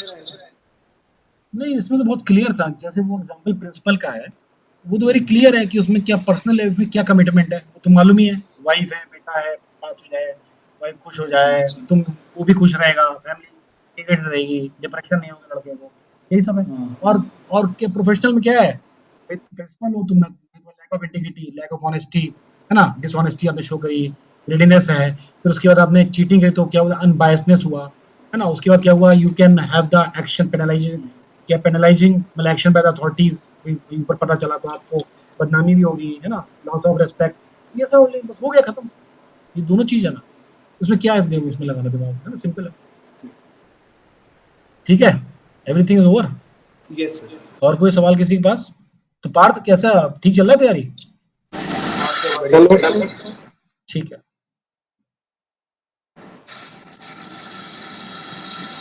Hello sir. हाँ, यस सर मुझे वो पूछना था सर, वो जो 1 आवर में आपने बताया 5 क्वेश्चन करो, सेकंड आवर में सर उसमें टाइम लग जाएगा सेलेक्ट करने में कि मेरे को ये 5 आते हैं, फिर ये 7 थोड़े कम आते हैं. अच्छा, कौन बोल रहा है? लक्षित. अच्छा लास्ट टाइम किया था मेरा क्लास? हाँ सर किया था. अच्छा, वो मैं बताऊंगा फिर. अगर ये इशू है कि मैं कैसे सेलेक्ट करूंगा, तो मैं इसको भी बताऊंगा, है ना. और कैसे सेलेक्ट करेंगे without wasting any minute, 1 minute भी वेस्ट नहीं करके अब कैसे उसको छाटो, है ना. मुझे लगता है कुछ लोग छोड़ के चले गए हैं. और we get 5 minute extra for reading.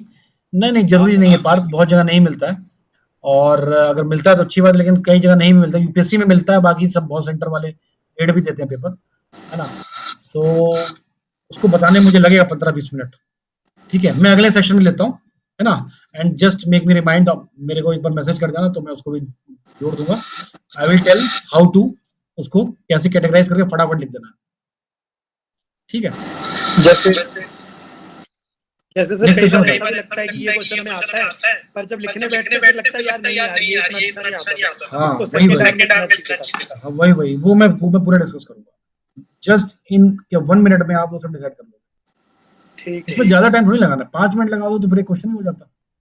Answer template का ये बताना क्योंकि ना आंसर लिखता भी हमारा तो सेट टेम्पलेट चेंज बन गया है.